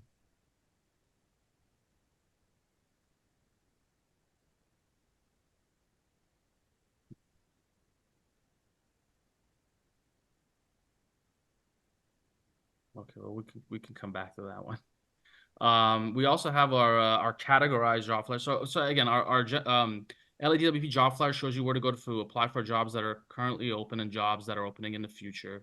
Our categorized job flyer, this is something that's new that we recently created. The great thing about this is that we put all of our entry-level jobs into different categories. Now, entry-level doesn't mean that you have zero experience. They all have some type of experience that's required, but it means, you know, your first step of entering into the city of LA. These jobs are, again, in different categories, as you can see over here. All of our jobs have a unique code assigned to them in case you ever need to look them up. If you download this PDF, the great thing about it is that you can just simply click on the job that you may be interested in. And what it'll do is it'll take you directly to the job bulletin for that position, where you can read again all about the job, the requirements, the duties. We also have a section called the selection process that talks about what the examination might be like. So in this case, there's an essay, there's a multiple choice that's qualifying, and then there's an interview and you get your score based on that. And more importantly, what you can do if you're interested in this job is you hit this button right here, subscribe, first name, last name, and an email address. Then whenever the application period for this particular job opens, you'll be notified to participate in the application process. So that's a really, really good one that we have. Let me see if I can. Oh, so this is the general job flyer that wasn't loading earlier. So again, where to go to look for jobs that are open now and jobs opening in the future. This is a QR code that will take you to our Join LADWP website. And then let me see, was it this one? So many of these open. And the categorized job flyer also on it's two-sided, so there's a lot of jobs on there. Let me show you the back of it as well. So we have information technology right here. We have customer service jobs. And then we get into, you know, we talked about skilled craft, right? These are very, very important jobs that we definitely need to get the youth more interested in. There's a lot of different skilled craft jobs listed here. There's skilled craft electrical has its own section, and skilled craft water has its own section as well. Don't we have about 2,000 skilled craft workers? I don't have the exact number, but it's a lot. I think it may be even more than that. Yeah, there's definitely a lot. The benefits sheet we have available as well. There was a few mentions of this. Our tuition reimbursement program, is great. We have a pension plan, which not too many places have anymore. Flexible spending accounts. So a lot of great information on this. This is a 2-page one that you can read. Also, Sean McLeod from IBEW Local 18 was talking about the 2 programs they have available. We have those listed on here as well. We have the UPCT flyer, the Utility Pre-Craft Training flyer. It has information basically on the program itself. And then here on the very, very bottom, it has instructions on how to go and sign up for the program. There's a QR code on here. Additionally, we have the utility worker program that, as she mentioned, opened up in May of this year. This is also a great program. This flyer has information regarding what the program entails, the different steps that are part of the program, the target classes that it pertains to, these 7 different jobs. Also has a QR code to go to IBEW's website to sign up, as well as information on the back right here that kind of details the program a little bit further. And then lastly, what we have is a course called Introduction to Electricity. This is a free course that's offered online. It's self-paced, self-directed. You do it on your own time. On average, on this flyer and FAQ, it says it takes about 4.5 to 6 months, but it really depends. Some individuals get this finished a lot quicker. The great thing about this is once you complete this program successfully, you get a certificate, and the certificate will allow you to apply for 5 different jobs in the electrical field, just with the certificate. So if you're interested, definitely read through this entire thing, but I always advise individuals, if you want to see what those jobs are before you consider taking the course, number 16, if you follow the steps in number 16, it'll show you exactly what jobs this pertains to. They're all great skilled craft jobs, with a lot of opportunity to advance in the career ladders that we have. So this is again one of those things, and there's no timing for it because you're basically just going through modules. You can take it whenever you like. So this is a very, very good program that we offer as well. But yeah, this is this is our career resource toolkit. Dawn brought up something about the QR code. Let me see if I can share something. So we also have this that we created. This is our career resource toolkit flyer that has our website on there. It has a QR code that goes directly to our website. We take this with us to different events that we have to make sure we have it out there. Some people don't want to carry things. It's a lot easier for them to scan this and then share it with others. So this is also available as well. We're going to continue to improve our website as much as possible with the goal of, getting as many people interested in the Department of Water and Power and helping us reach our goals in the future. Thank you very much, everyone. We're going to open it up for questions. I have a few of my own. Just looking at the sheer weight of what you do, more than 11,000, 12,000 employees, and just these 5 individuals, this is what they do. That's amazing to me what you're able to accomplish. So let's start by seeing if there are any questions. Anyone have a question for our panel? I guess I can jump in with a question. So just Jen Swart with WRD Water Replenishment District. Thank you so much for the great presentation and the great information. Can you guys talk a little bit about how the relationship or programming together approach between LADWP and the union? Like, how does that take shape, and what was maybe the pathway to that, to like working together on these pieces? I can start off. This is Sean. We have, and it was negotiated probably over 15 years ago, a process called a joint labor management process. That is language that is in our MOU. And that started the collaboration portion of it. It gives you the ability to sit down, collaborate, and come up with all of these different items that we're coming up with. So that is from the union aspect of it. And our former business manager and our current business manager, who is Gus Corona, that's like our living guidelines on what we go under, so we can sit and talk about things that are happening in the present, not just at contract time. It gives us the ability to talk all of the time. And so that joint labor management process, and with that, everybody is equal. All the titles, when we're sitting down talking, all the titles are out of the room. Everybody are your goal is at the table is to solve issues, bring issues, and come up with solutions on how to resolve it.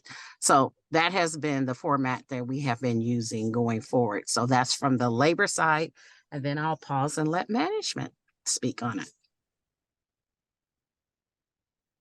I totally agree. That has been the success of the partnership, of coming together with ideas and making things happen. So I say the same as Sean. Jennifer, you have anything you want to add to that? Sure. Yeah. So I guess we're very fortunate, especially in recruitment and HR, that we have very supportive labor partners. I personally, and I guess me and Mario, who's actually on this call, he's our supervisor over professional recruitment. I think we personally sit on about 5 JLMs related to recruitment. Like, that's how seriously we take recruitment and outreach and all that in the department, and workforce development in the department. So these are monthly meetings. There's always an agenda to make sure we're on track. Not only do we have action items at the end of every meeting, but we actually have an opportunity for roundtable, which, you know, honestly, anything goes.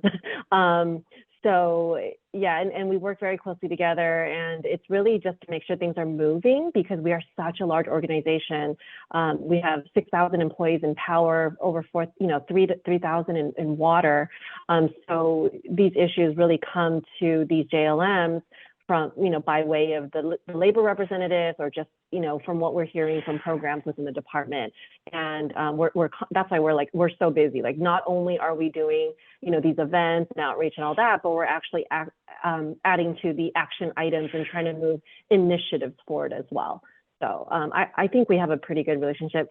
Granted, we don't always agree, but we never really take it personally, or at least I don't think anyone here does, because we know it's really for the department. It's not really, personal for us. So that's, I think our LaTanya's perspective is spot on. Yeah. Thank you. Stephen. Stephen Harrison, I hope. Yes, yes, sir. I have a question for Andy regarding the intro to electricity course. How long ago was it developed? How many people have started it? How many people have completed it? And have you considered developing one for water? I am not sure about the specific numbers. Okay.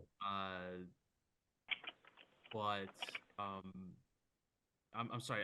What was the first part of your question? My audio was out a little bit. I was wondering how long it's been around. And do you have any way to track how many people have started it, how many people have completed it, and has the utility considered creating one for water?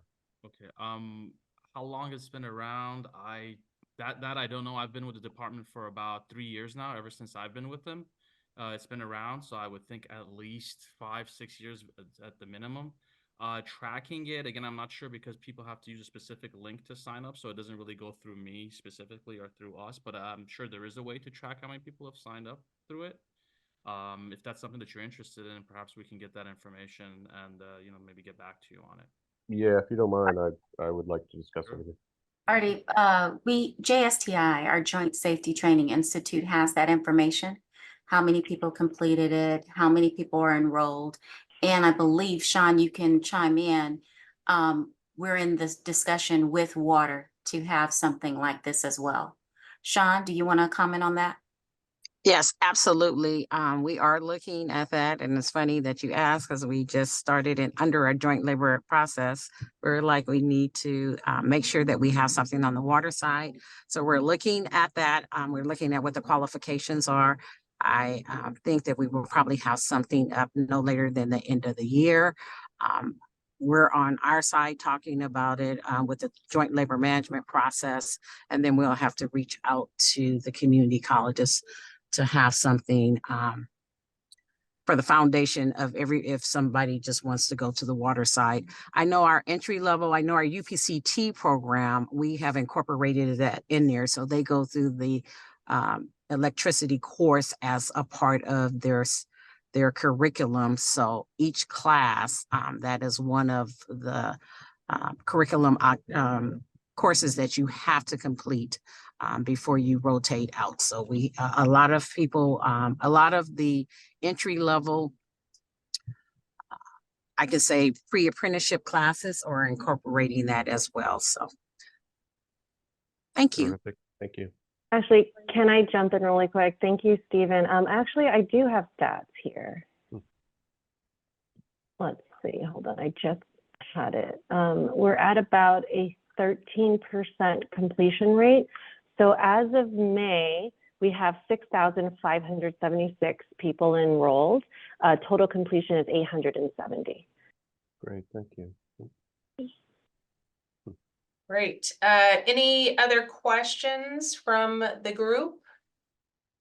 I have a very important question for the entire panel, and I really just want to hear from each of you.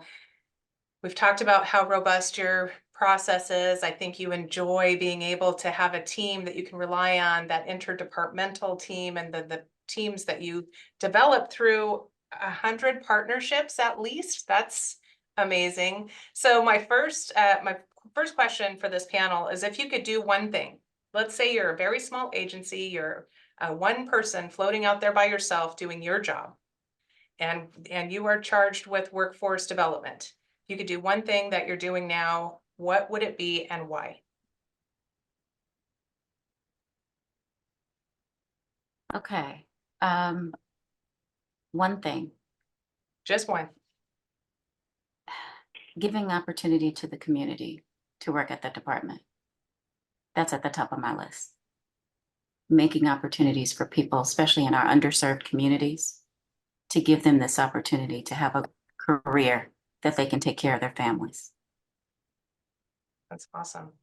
And if you were to have a program that would support that, or an initiative that you're currently doing, what would that be? I think again, Sean, I hope this isn't yours. The UPC utility worker program is amazing. And with more outreach and letting people know about this, and even growing pathways to high school students, at-risk students, foster youth, that would be the key for me. Wonderful. Sean, or you want to go next, Sean? Is that a Me Too clause? It could be. It's a Me Too clause and connection. So ours is the union, the department, and our community partners just getting out and rolling up your sleeves and doing campaigning so everyone is made aware of the opportunities that are there.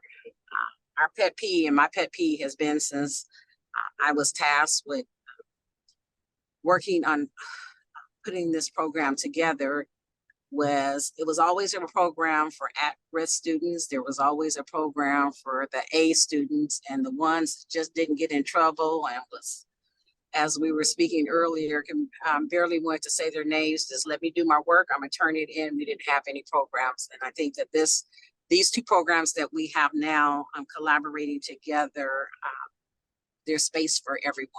And so being able to grow that and grow it, being conscientious about making sure that you don't have classes too big.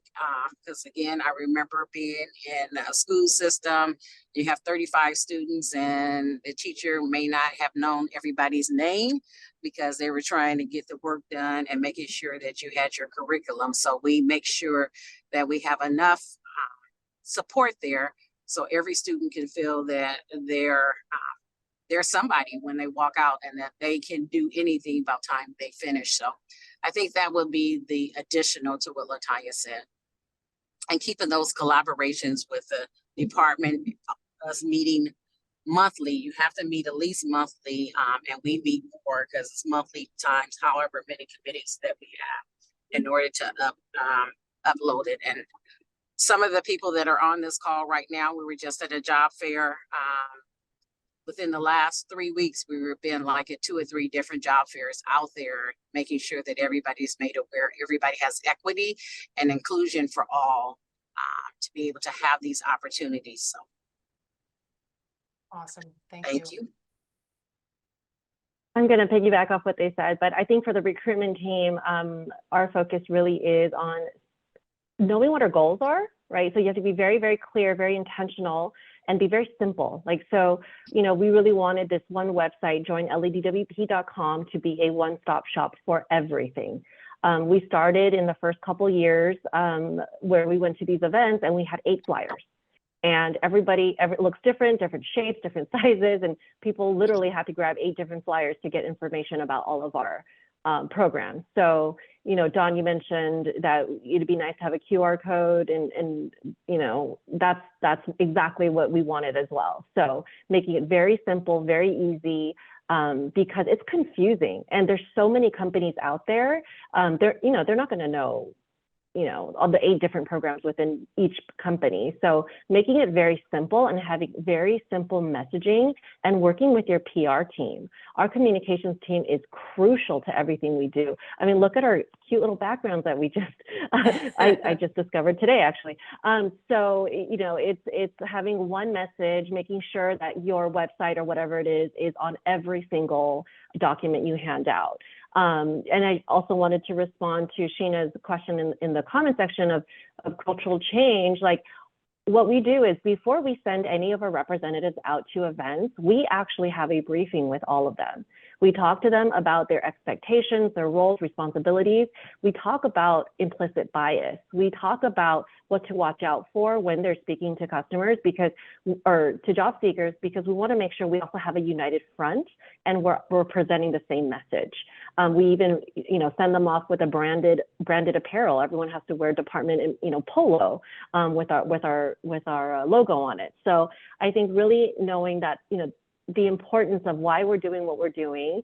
They're all caught up on the type of culture that we have, the type of workforce development programs we have internally and externally. So our DEI office is actually fantastic in creating new programs as well, making sure the employees feel heard and that every demographic within our organization feels like, you know, they're truly part of something bigger. Awesome. Artie. If I could add something, yeah. So, you know, I personally go out to a lot of recruitment events. I go to like certain adopt a school events that we have that, you know, Walter knows about. And one thing that we see out there at these events for high schoolers is that there's a lot of universities out there promoting, you know, coming and getting a degree or, you know, moving on to a certain higher education, but there isn't enough schools out there regarding, you know, the trades. So when we go out there, I like to talk to individuals and also let them know that, you know, there's all these wonderful jobs in the trades that are available.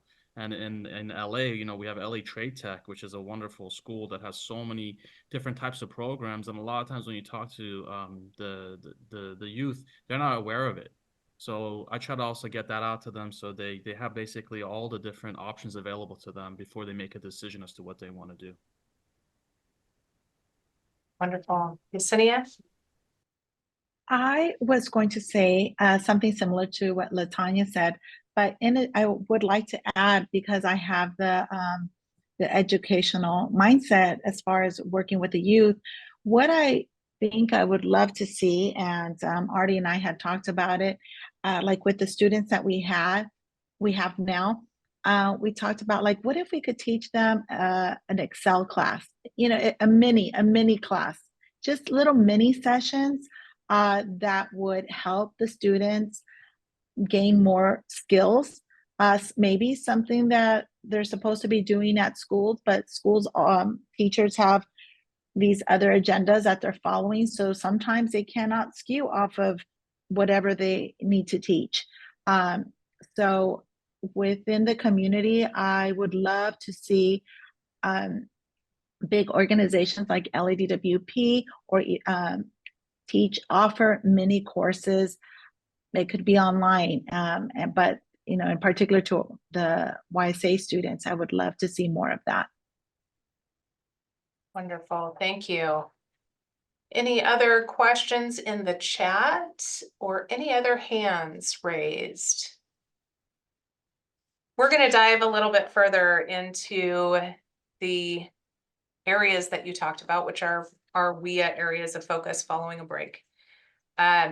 I think you've touched on a little bit of everything and how LADWP is having success in certain areas. So awareness, skills, diversity, and partnerships. You've really shown us where you're making progress in every instance. And what I really love about this group, and I'm sure it's throughout your organization, that you really have a team-centered mindset, and you really have are leading efforts to listen to each other from your various areas of expertise.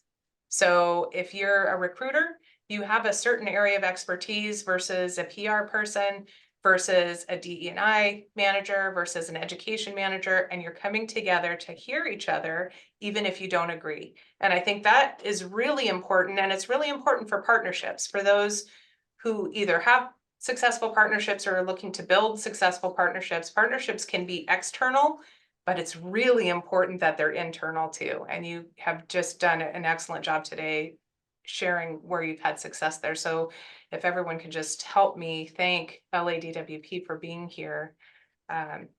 Amazing presentation, and we hope to have you back again because this has been so illuminating for a lot of us. So thank you so much for joining us today.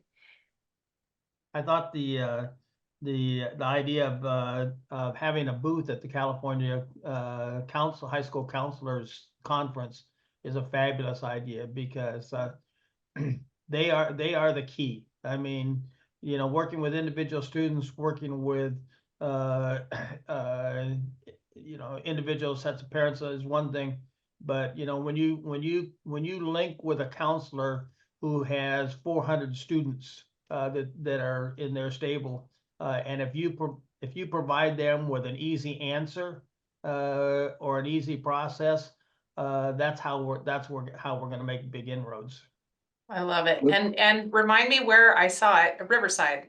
Riverside, would that be something that WEEA could, or that could participate in, or maybe some of the members that are around there? I mean, because we have Riverside Utilities, I think, are part of it, and I'll take a look into it and see who. We've got some other things going on in Riverside, and I brought together some speakers for an Aqua Region 9 presentation. So I'm wondering if I'm probably going to reach out to them, and I have Marianne here on the call. We'll see who would be the best fit once I take a look into it. But I definitely think that we should attend in some way, and whether that be water and energy, which would be great, and then an education piece, which would also be great. And for someone like Tomorrow's Talent, there might be an opportunity there for you as well to connect with students. So we'll take a look at it. It's a great suggestion, Bill. Thank you.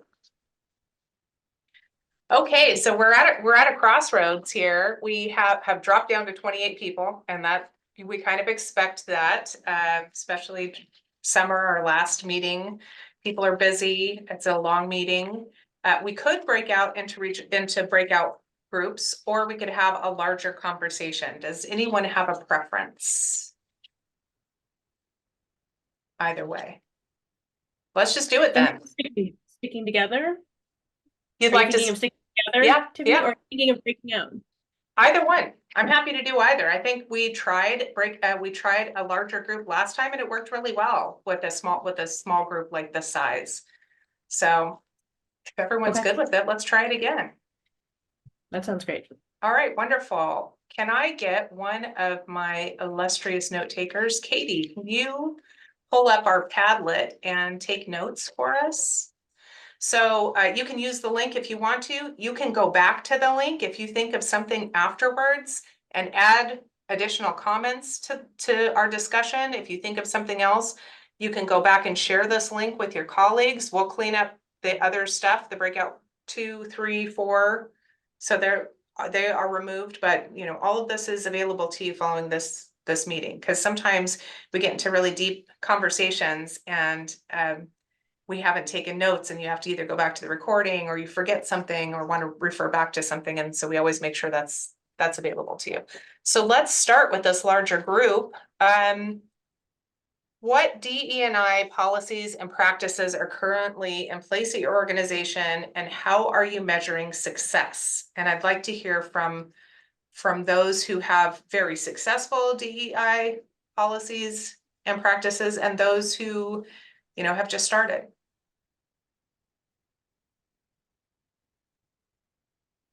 We've heard from LADWP. Who else has DEI policies and practices in place?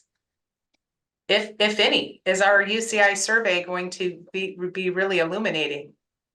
I think when we did our water workforce needs assessment report, everybody says DEI is important to them. When we gathered our expert panel of reviewers to figure out what the questions should be, to really determine what information we were looking for, everybody said, hands down, we have to talk about DEI. But when our report came back, it showed that less than half of us had some sort of policy or procedure in place, which is interesting to me, right? Because we value it so much, yet more than half of us haven't taken that step. Any thoughts on that? I can speak to this a little bit, Tiffany, because so the Water Replenishment District, we are a groundwater management agency that serves southern Los Angeles County. So we're a special district with no residential customers, but rather we are making sure that there's enough clean, safe, and reliable groundwater for our groundwater pumpers to be able to pump out and serve to their customers. And back in, I'm going to say either 2021 or 2022, we started to implement internally a DEI initiative. And it started, and I think it's going really well. I think it's been really well received by a lot of the staff. And I will say it was championed at the top with a new general manager that came on board, championed this effort.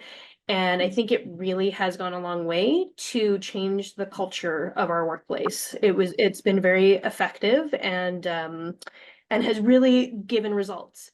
And the approach was, at first they hired an outside consultant agency to do an assessment. So to take stock of kind of, where we were. They did that through individual interviews and focus group interviews. We have a very small staff. It's 45 people, mind you. So this is, that scale of an effort. And then they took the results from that assessment and hired a full-time DEI coordinator whose responsibility it was to take a look at that assessment and chart a path forward. And so she convened DEI subcommittees that was mostly staff, I believe. I believe there was no management on those, or no, sorry, maybe I'm forgetting that now. So disregard that. But she formed these DEI subcommittees that worked on like identifying places for DEI to fit within our strategic plan and what language would be used in that. And then the district as a whole decided to not make just a DEI strategic plan, but rather to embed it in our full-on strategic plan, so that it would always be codified and kind of institutionalized there. And then there's just been a lot of, there's been a lot of programming that has come out of this that, I could go into at whatever various levels, but I would just say that it's kind of now almost like an iterative process, where they've implemented stuff and then they evaluate, implement some more, evaluate. And then, and I can mention that this is taking place more of like with an internal focus. So changing the culture of our staff. And then the next things that are kind of on the horizon that they want to work on is they want to then expand this out to our procurement process to make sure that we're having, the best possible procurement process, and then also to recruitment and that type of thing. And, our outreach or whatever, kind of moving outwards after kind of the inside work, the internal work has been done. So yeah, it's been really amazing to see and be a part of, and it's been amazing to see what kind of changes a top-down leadership can have, and I think I think there's a lot of agencies that maybe have like a grassroots thing coming up, and then which I think can be effective too. But it really is amazing how much a leader can really and leadership can really make a difference in an organization. Yeah, I mean, I love this, Jen. And so for you, the catalyst was your new GM, did I hear that right? Yes. Well, I mean, so the catalyst still was, George Floyd's death and the movement that inspired, right? I think there was that, but then also, yes, our new general manager had come from already a background of looking at diversity programs, or I don't know exactly his work, but so he wasn't unfamiliar with that work and with those initiatives. And so I think it was like timing, and then also that leadership, like everything kind of just came together. And then I think too, there was a need, there was definitely a need for that at the organization. Like when they initially did the survey, I mean, like it was not that positive, Mm-hmm. So I think there was an internal, everyone could just feel like, we need a change here. And do you think, and I wonder this, as I talk to people who haven't yet made best practices and policies, do you think that that people are afraid of that first step, which is not that positive? Could it be? And that's really also a question for the group. Do you think that maybe, some of the reason that there's been some hesitancy is that we work really hard and we do great things, and it's hard to get that feedback that maybe you're not, excelling in all areas. Sabrina.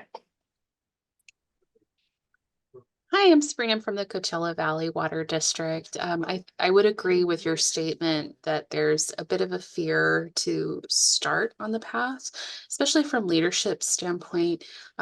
Speaking for just my own agency, we definitely have like a known culture concern in general that is somewhat tied to DEI. And we have a bit of an adversarial relationship between management and our general staff. And so I think our leadership are very, very reluctant to have any conversation with staff that's going to they see it as like opening the floodgates to complaints and complaining. And they don't really see that as a necessary information gathering, getting that data so that we have that initial starting point to make things better. Just something I've observed here. We have kind of a history of adversarial, things that have come up just based off of leadership mistakes in the past that have continued. So we're a somewhat larger agency. We have about 550 employees, and we're a little bit isolated as well, just geographically. We're out in the desert. Kind of a conservative area.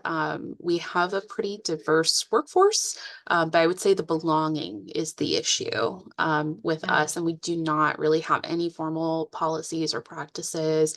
We don't have a DEI officer, despite being as large as we are.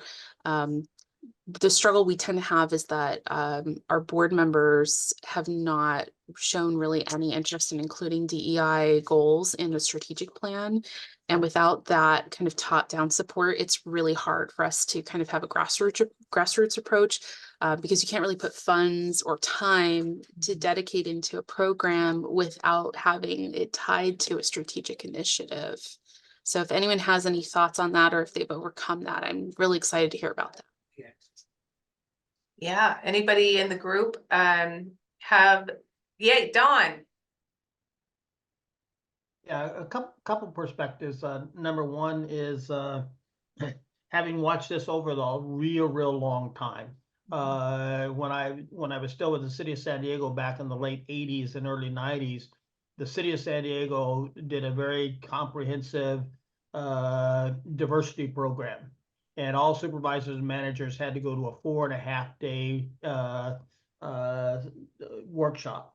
and it has become so ingrained into the culture of the city of San Diego that their public utilities department in particular is like the United. I mean, it is just, I don't care what, you know, measure of diversity you want to look at, there's representation across the board. And so it's a 30-year better than 30-year commitment. And so I think the good news out of that is that you can be successful. So that organization is pretty blind to, you know, stereotypes. So that's the good news. It's kind of interesting that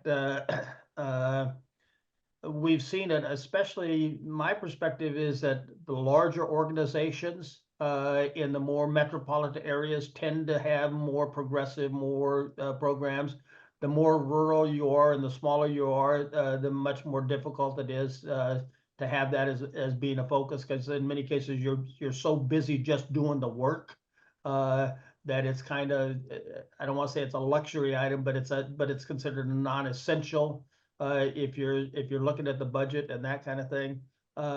One interesting thing that I see at the college is that that this pendulum has actually swung, you know, to the other extreme, and that was that the city of San Diego started their diversity program in part because they were sued by the Department of Justice and had to sign a consent decree because they were underrepresented by women and people of color in management positions, and so they had a 7-year moratorium on hiring. So that was the impact back then.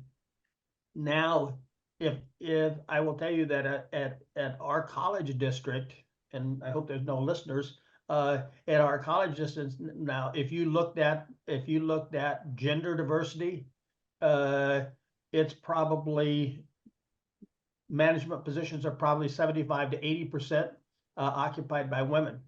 And so it's interesting that if you looked at having equitable representation, the pendulum is actually swung the opposite direction, and so a significant disproportionate number of the positions now in our organization are held by women. That's amazing. Were the numbers reversed, there would be a lot of noise right now. Sure. Sure. I think we're still all learning, right? And I think what I've seen from, you know, many organizations is that if you look around and you don't see diversity issues, what you perceive to be diversity issues, you've got an array of people from different backgrounds working and rising, then there's nothing to talk about. And I think what's fascinating is that, you know, as you said, Dawn, like we think we don't have enough time, we don't have enough resources, it's a luxury item, but there's a lot to be learned from a 4.5-day workshop. Things that we don't realize, right? We may be holding on to, or, you know, not recognizing bias where there is actually bias. And I think that's just, you know, when you work for an organization or you're lucky enough to be part of an organization that has a learning culture and wants to do, like, continuously wants to strive and do better, even in a new space that's unfamiliar, and is willing to have the courage to do that, they learn a little bit more than some of the rest of us, right? You learn a little bit more, and you learn maybe what we need to expect to be relevant in this world, and to want to be a place that people want to go to work at because we care about it or we're investing in it. Just an idea. Yes, Jen. Just to kind of like circle back and maybe offer Sabrina something. Like, I will say that in that initial assessment, one of the questions was, do you support or do you feel the need for a DEI initiative or program? Like, just kind of as simply as that was part of it. But I mean, if you can somehow administer a survey like that to your staff. Oh, and I should say that I think it was something like 85% agreed or strongly agreed. So that was a clear mandate to move forward with that initiative. So, and so if you can manage something like that from the grassroots, where you really are getting a survey of, and maybe it will be it just like you said, like if it's in a more conservative area, like maybe you won't even have like that clear mandate, but maybe you will. And I think it, could be depending on how it's explained, because I agree, like we didn't necessarily have a problem with diversity, but with inclusion and that belonging piece, that's exactly it. Like, do you feel like you belong? Do you feel like your voice counts? And by administering a survey like that to your employees, you might be able to go to management with, well, our folks would like this or are interested in it. So, but Yeah. yes, good, all the best in your journey. Yeah, and I wrote that down too. So I hope Sabrina takes that action or looks into that action, because that is definitely a step in the right direction. You're taking some sort of action to make some sort of change, right? Thanks so much, Jen. So for others, right? We've kind of talked about what some potential problems may be moving this forward, or where we might be stuck if we don't have anything in place, or if we think we're doing just fine. What additional support or resources do you think are needed to make things different? I've heard leadership investment, and from my perspective, I think that also is going to take leadership buy-in to help facilitate that with peers, right? Because there are many levels of an organization, and people listen to peers up and down, but particularly in their range. So finding those leaders who are willing to talk to their peers to change things would be something I would think would work, right? Or figuring out, if, for example, at a leadership level, we need to have more leaders who are invested in this, showing examples of how other people are doing it and care, and where those opportunities lie for them that have come as a result of their investment, right? So, oh, well, they were featured in this news release, and they now are hosting a workshop, and they now are leading the discussion at, for some of us in Southern California at Metropolitan, or really stepping forward in the leadership position. That would be one idea. Anyone else have any ideas of support that you might need, or where you find barriers? Bill? Yes, one thing I want to emphasize that you were talking about investment. If we were able to share some success stories of some of the districts, be they water districts or power or combinations of districts that have invested in teachers getting experience with industry, and actually, being able to get qualified for CTE instruction, that would be, I think, a big step forward especially for a lot of the companies that are still sort of sitting around on the sidelines going, I don't see what the big deal is and why should we invest in this?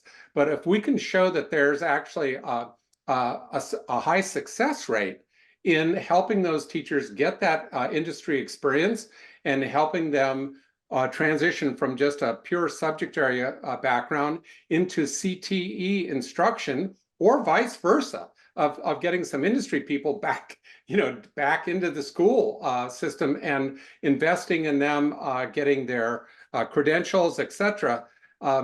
Success stories go a long way in helping the doubters. Yeah. Yeah, I think even for this meeting, right, we've realized that the good news and announcement segment allows everybody a voice and is inspiring for other people to say, hey, I guess it can be done, or look at how they're approaching it. So that's a great comment. Don? Yeah, it's interesting, Bill. For over 3 years now, we've been trying to recruit a subject matter from industry to come to work for us, a full-time tenure track position at the community college. Wow. And even with the reputation that our Center for Water Studies has, we're on our 4th recruitment exercise. And the problem for us is that the community colleges and the high schools and the school districts, the pay equity between what you can make in the industry. So basically, The only people that we're hiring from industry are people who are retiring, and they may take a little bit early retirement, so they're getting their PERS retirement, or there's and then they're joining the STIRS program, so they're building a second retirement. But to have somebody leave a waterworks industry job to become a CTE instructor, even full-time tenure track, it isn't happening.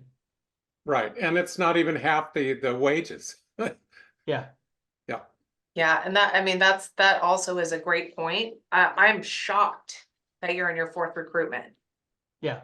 right? And so that tells you, right, we've got more than 200 organizations that are part of this group and parts of many other workforce groups, and there's nobody. Well, yeah, And we have some really like engaged, enthusiastic people in this group and also in several other workforce groups. Fourth recruitment, that's mind blowing. Yeah, and basically, I've been pushing for this for the last 6 years because I would like to actually retire. I'm unwilling to walk away and just leave stuff, you know.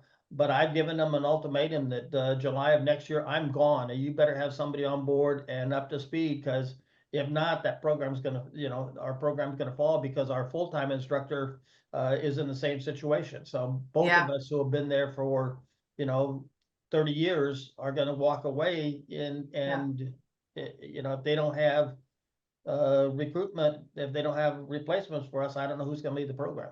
Yeah, the silver tsunami is real, guys. And this is it's happening, and it's gonna happen. And now we have longtime folks like Dawn who have been doing this for 60 years and now are walking away. What are we gonna do, right?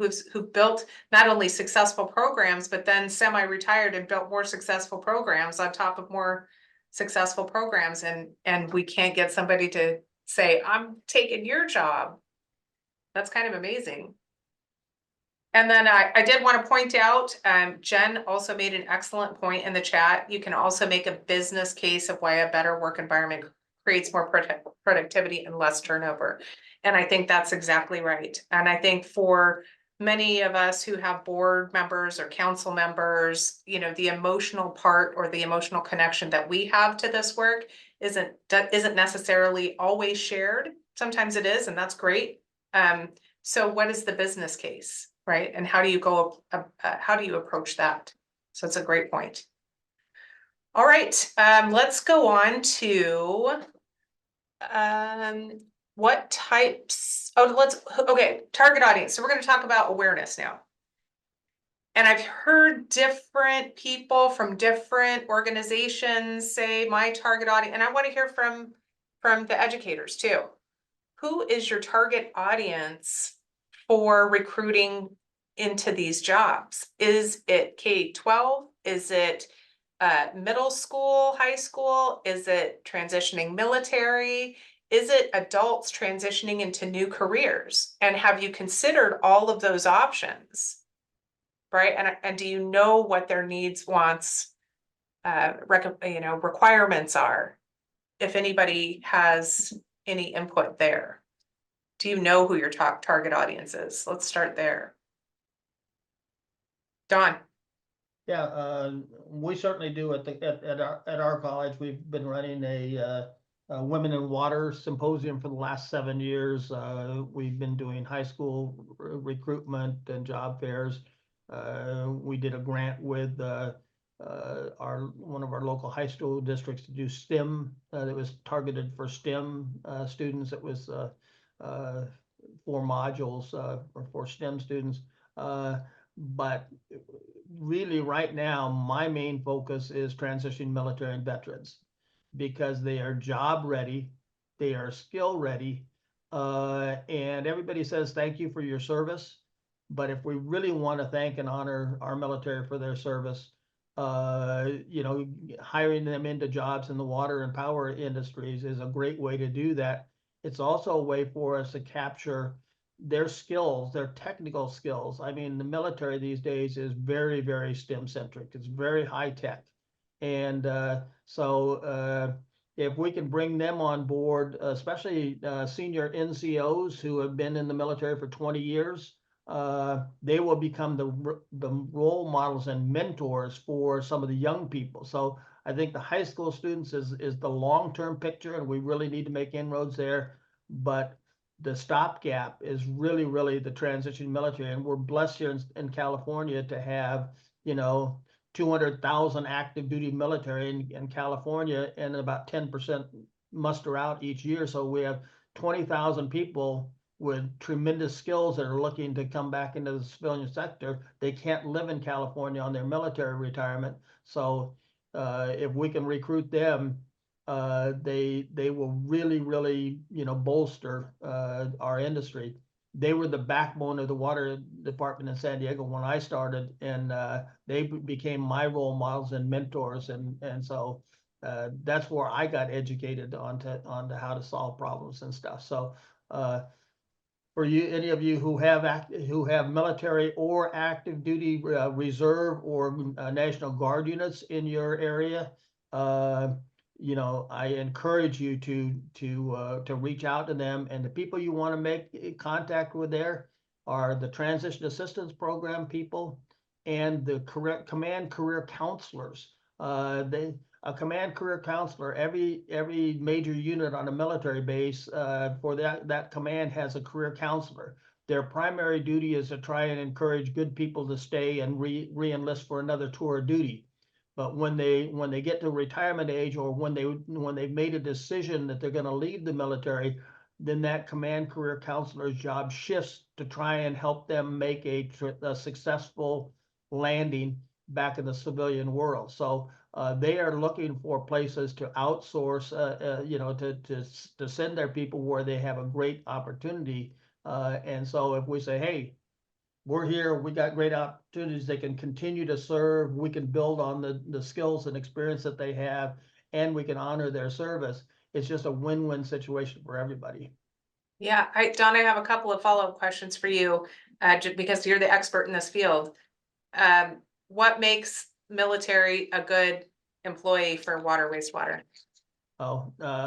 If somebody tells me that they served on a submarine, they understand pneumatics, hydraulics, electronics, sensors, gears, and protective mechanics. So the skills that they have are incredible. Plus, everybody on a nuclear sub who, when they submerge for 6 months, they don't come up. So every single person on that ship has to know not only their job, but at least 2 or 3 other jobs, because if somebody goes down and is unavailable to do their job, they don't surface. They got to have somebody to take care of that job. So their skills are great, but even more than that, it's the attitude, and that's they don't leave their post.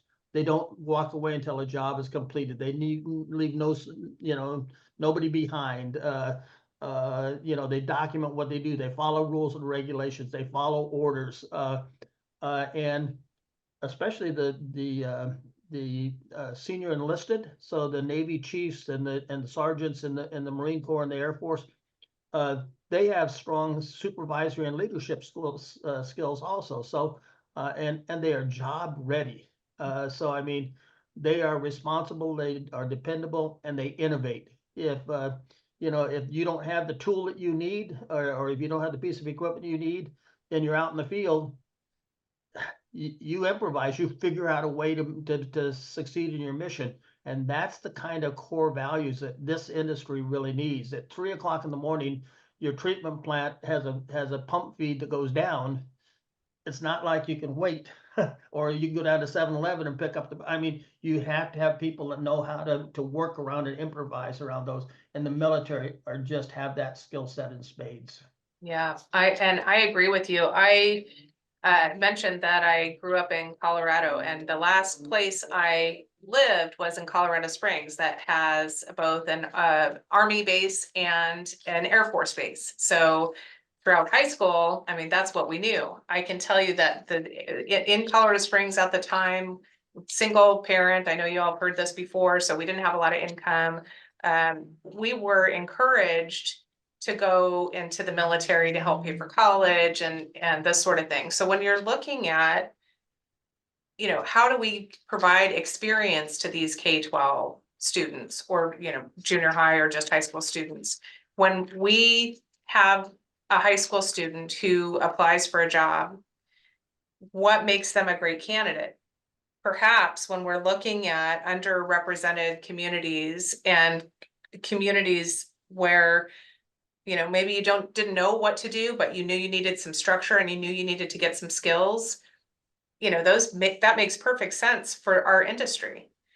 You know, we're reaching out to a group of people who have experience, who have knowledge. And what I was really surprised with, and I don't think a lot of everybody knows this, but Dawn, when we were when I joined you at the AWWA spring conference last year, and you had a panel of transitioning military, I learned so much from that panel, including that, and this is why paying attention to the skills that we have, right? The skills that we're recruiting for, the skills that we're advertising for. I learned that these similar skills aren't named the same skills in military. So when a military person looks at our jobs, they think they're not qualified because the skills alignment, it's not named the same thing, right? And that kind of was interesting. And then this also made sense to me, knowing a lot of military in my life. You're trained to follow orders. You're trained to have integrity. You're trained to have honor. And when you don't think your skills are aligned, it doesn't seem right to you to apply, right? So we also have to consider that. How are we making this an inclusive opportunity for our transitioning military? Yeah, in fact, if you guys want a good role model, go to Otay Water District's website. And their general manager is a Annapolis grad, former naval submariner, spent 7 years on nuclear subs. And he is leading his organization and working with their HR group. They've developed translators. So if you're we're recruiting for a pump mechanic. Well, if you're in the military, if you're this, or we're recruiting for SCADA. So we call it SCADA, they call it distributed power systems. So we have our acronyms in our industry and they have their acronyms in the military, and they're like ships passing in the dark. So there are some job translators, but I would point out to the work that Jose Martinez and Otay Water District as being, you know, the leaders of the pack. And then we obviously in the state of California have our at AWWA and CWA, but especially AWWA has a very active vets committee. And the event we just had an event at ACE. We did have a room there, and we didn't have very much participation, but it's it's essential that we establish that link. Don, what was the name of that website and the agency? I something Oak something. I didn't hear what it was. Yes, it's Otay, OTAY Water District, and they're located here in the San Diego area. And the general manager is Jose Martinez. He's the co-chair of the Cal Nevada Vet Committee. He's the GM. Okay, so OTAY Water District, and they're the ones that have this. What is that document called that translates the stuff? Oh, if you just go to their website and look for careers, even in their on their web page, before you even get to the job descriptions, there's a link in there that there's language in that says, hey, if you are a former military, we are very interested in you, and these are the things that we have for you. And so their website is very, very veteran friendly, specific. And the other thing that Jose does is if their HR group has candidates that have military experience, before a decision is made to reject an application as being not qualified, it's automatically sent over to either Jose or a couple of his other veterans, that they screen it to make sure that the person may not be expressing it in water utilities terms, but they look at that experience and say, oh yeah, this person does qualify. What they say here, this means this. And so they will, before that gets nixed, they look at it a second time with somebody who has military background.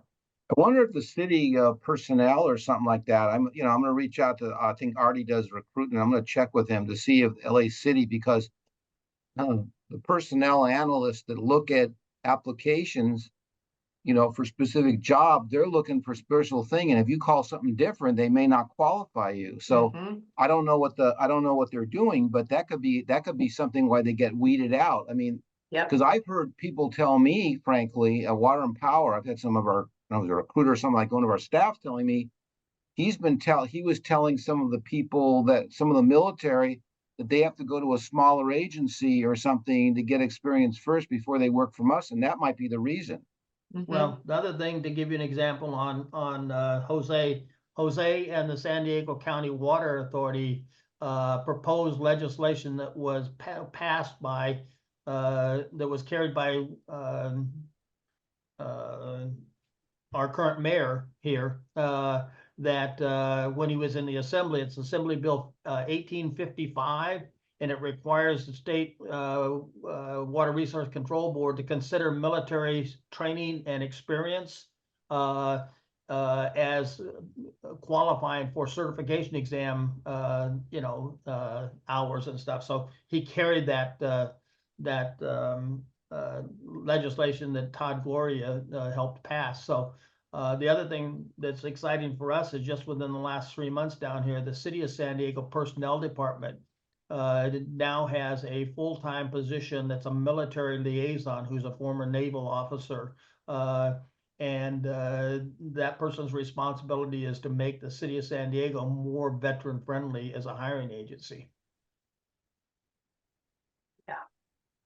And for those on the call, you did hear Don's retiring next year, right?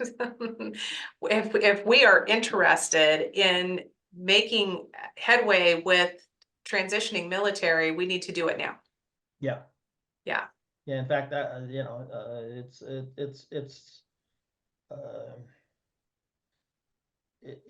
it is the most key stopgap thing that we can do, especially on our mission critical jobs. Yeah.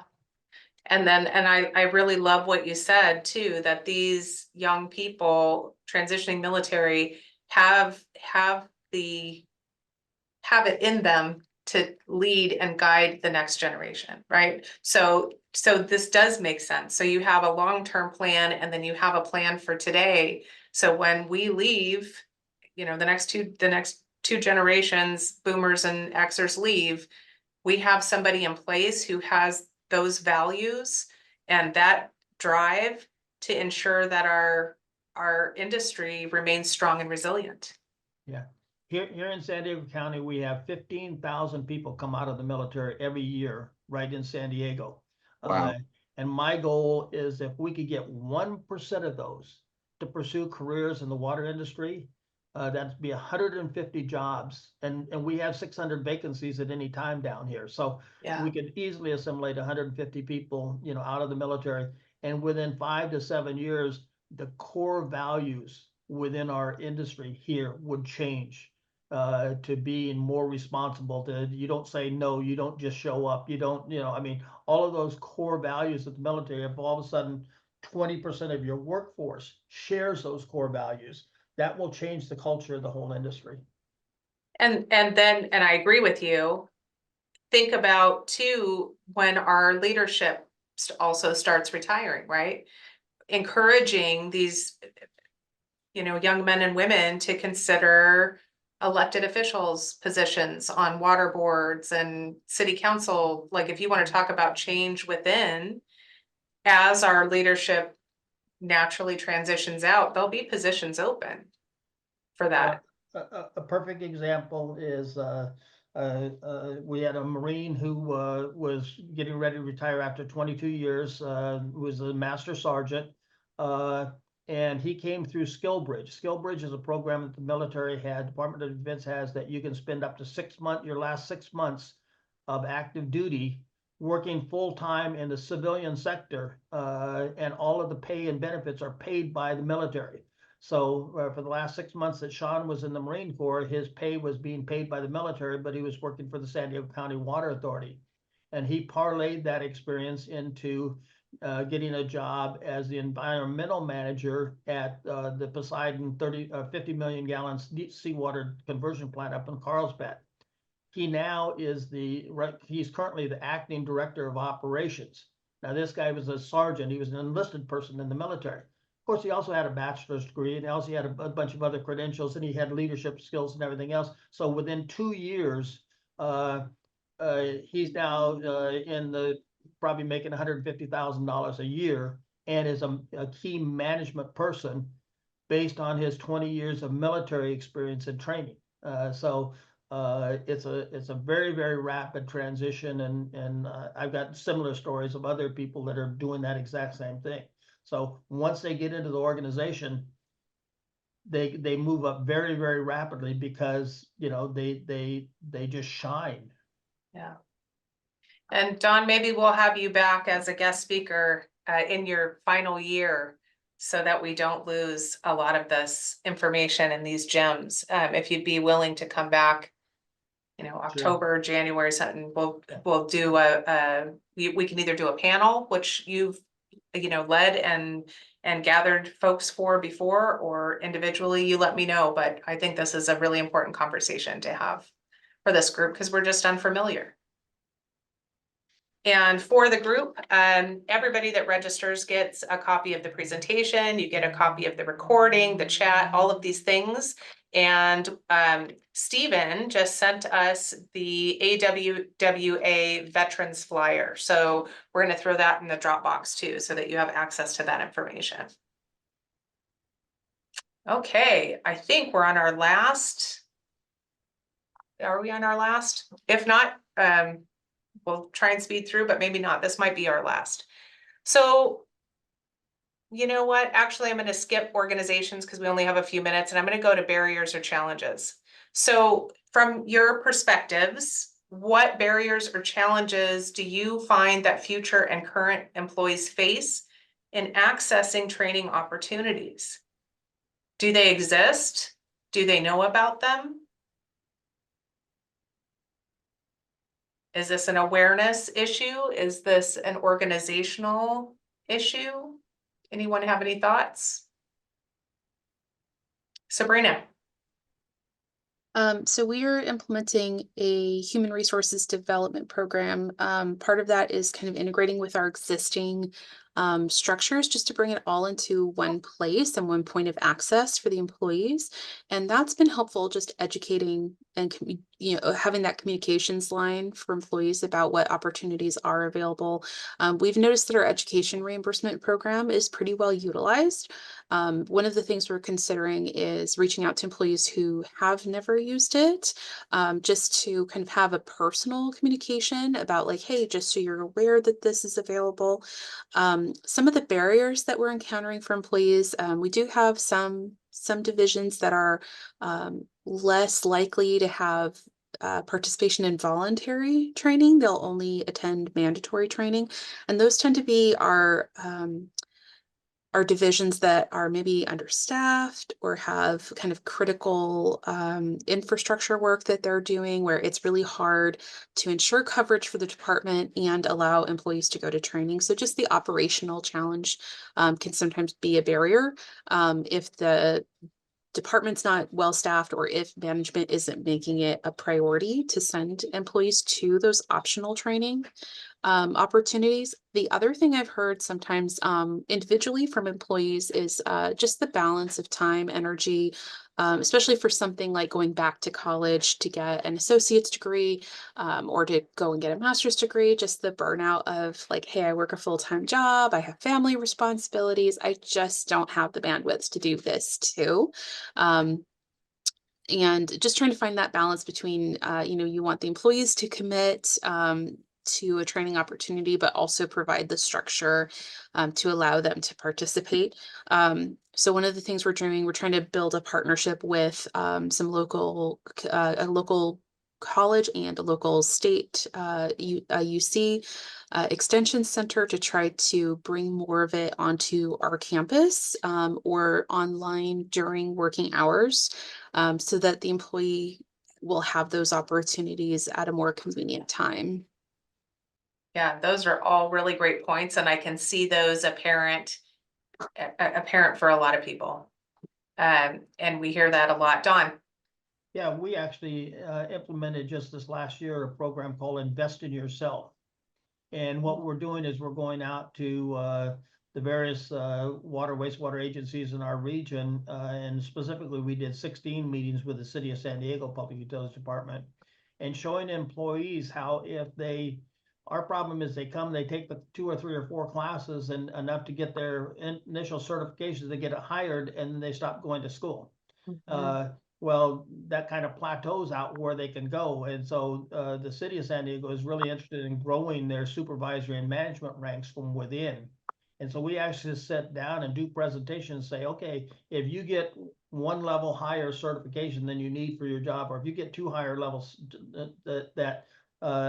you know, your likelihood of getting promoted to that next level doubles or triples. And we can actually show somebody how by going back and getting an associate's degree will probably add $400,000 to $500,000 to their lifetime earnings, because it makes them more promotable within industry.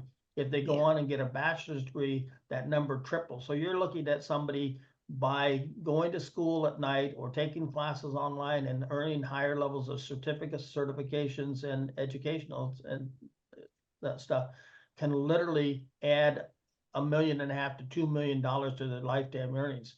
You know, it's a hell of a lot better return on your investment than you're going to get in the stock market, and your stock in yourself never goes down. There's never a recession on your skills and your qualifications. So that's something that I think that you need to show employees, if you want them to participate and do that stuff, and show it to them is there's an investment that they're making. They're investing time, doesn't cost them anything because tuition reimbursement covers everything. So if they invest the time in themselves to build their skills and make themselves more promotable, it's better for them and it's better for the organization. Yeah, I need to quantify it for them. Yeah, and you're getting some love in the chat for that. I like the idea of showing employees the ROI on learning. And I think as industry, we need to be very clear if that's the case, right? So, you know, I've seen it where we have, you know, X number of positions and it's never implicitly been said, if you go back and get your bachelor's, or if you go back and you get this training, you can reach the next level. And that really is what your barrier is, versus us going out, you know, to somebody else, or maybe promoting somebody, one of your peers. And I think that should be a commitment, because it does make good sense, right? If you're, and what I love about even the name of your program, Invest in Yourself, we're now, you know, you see it, people get burnt out sometimes, and people need to have that re-energizing motivation, something that keeps them going and invested in their work, no matter what that work is. You could be anything. You could be a painter or a plumber or an engineer. It doesn't matter. When you're investing in yourself, you're investing in that pride, right? That you take in the job that you do, and the expertise and the knowledge that you have in that. So I think it's a great program for individuals and for organizations. And Jen says, oops, WRD offers a 1% salary increase with every new degree or certification. That's pretty great. I'd be curious to see how many other people offer similar programs. The City of San Diego has a certification pay incentive program. Yeah. They pay 2.5% for each level of certification over and above. Plus there are some, like if you get a backflow certification, it's 2%, it's $2 an hour. Yeah. $2 an hour doesn't sound like very much, but for a 2,000-hour work week, that's $4,000 a year. Yeah. Times 20 years of career work. Yeah. You know, that's $80,000 to take 1 class and earn 1 certification. Yeah. And so I think that's, none of us were really, most of us in my generation, we weren't taught to invest by our parents. And I think the current ones aren't either. And so people need to understand education and training is an investment. It's not an expense. Yeah. And how great for the employee, I mean, the employer, to get an employee who now knows double what they knew before, and can bring something new to the organization that may not have existed before. It's pretty great. It's a form of succession planning. Yes, I love it. All right, guys, we are at the end. It has been a wonderful discussion. for my team. Can you see my screen? I can't even see it. You're So good. Oh, it's it gone. was, you know It was what? good. We're gonna skip it because I'm having technical difficulties and I'm amongst friends, so we're gonna leave it. We don't have a date for our next leadership roundtable. We typically do try and have them in October. These last couple were squeezed together, and that just ended up happening because of the way we were able to slot speakers. But we do generally have October, January, February, and then again June. So I don't have a date yet for that, but you know, you'll be informed as soon as I do.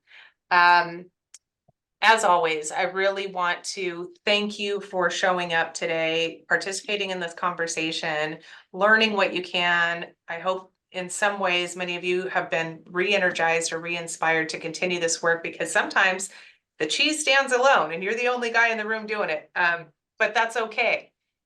Every step you take forward is a step in the right direction. So thank you all for being here. Gigantic shout out again, as always, to our sponsors, Metropolitan Water District of Southern California, Los Angeles Department of Water and Power, Eastern Municipal Water District, Tomorrow's Talent, Water Replenishment District, Western Municipal Water District, California Environmental Education Foundation, and California Community Colleges. Thank you. Thank you for your support and your continuing support. It means a lot to everybody on this call to be able to come and learn, and you're making that possible. So thanks for that. Tiffany, thank you for your efforts, Tiffany. leadership. You're Yeah, doing a thank great you. job. And Walter, I think, is echoing the same thing. And it's nice to see you still have a lot of the same staff that you started with a long time ago. You know, I do. So congrats on many levels. Thank Yeah, you. thank Thank you. you.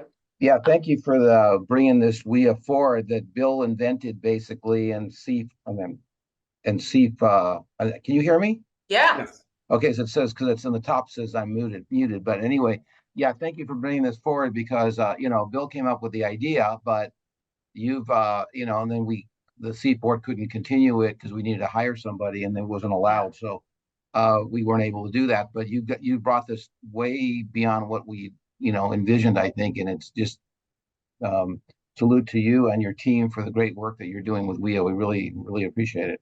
That's awesome, Walter. I appreciate that. And we're going to continue. We're going to continue just doing our best to make this a very important, relevant, and kind of different conversation, right? We've had some folks join us today who had never been to a meeting and said, well, what's the difference? I'm on this committee and I'm on this workforce. And I think we offer something just a little bit different. We're not offering to do that work for you because we can't. We only have, who we have until there's more investment in the work. But we're willing to listen and make those big investments where we can, like the brochures, like the wastewater workforce needs assessment report, and then allowing everybody to kind of get together and build partnerships and launch forward and consider new ideas and know that they're not floating out there by themselves. So I'm really pleased with where WEEA has gone. I didn't expect it to be here either. 4 years ago, I didn't know anything. I was calling Bill Andrews every week. I don't know. And 4 years later, here we are, and we just keep growing, and hopefully everyone is experiencing the same thing that we are. And please reach out if you have any other ideas for speakers, resources, what would be most beneficial to you. We're happy to explore that further. So thank you, everybody. And Thank we you. hope to see you again next time. It's great to have a forum where all this is being shared. Thanks, Don. Amen.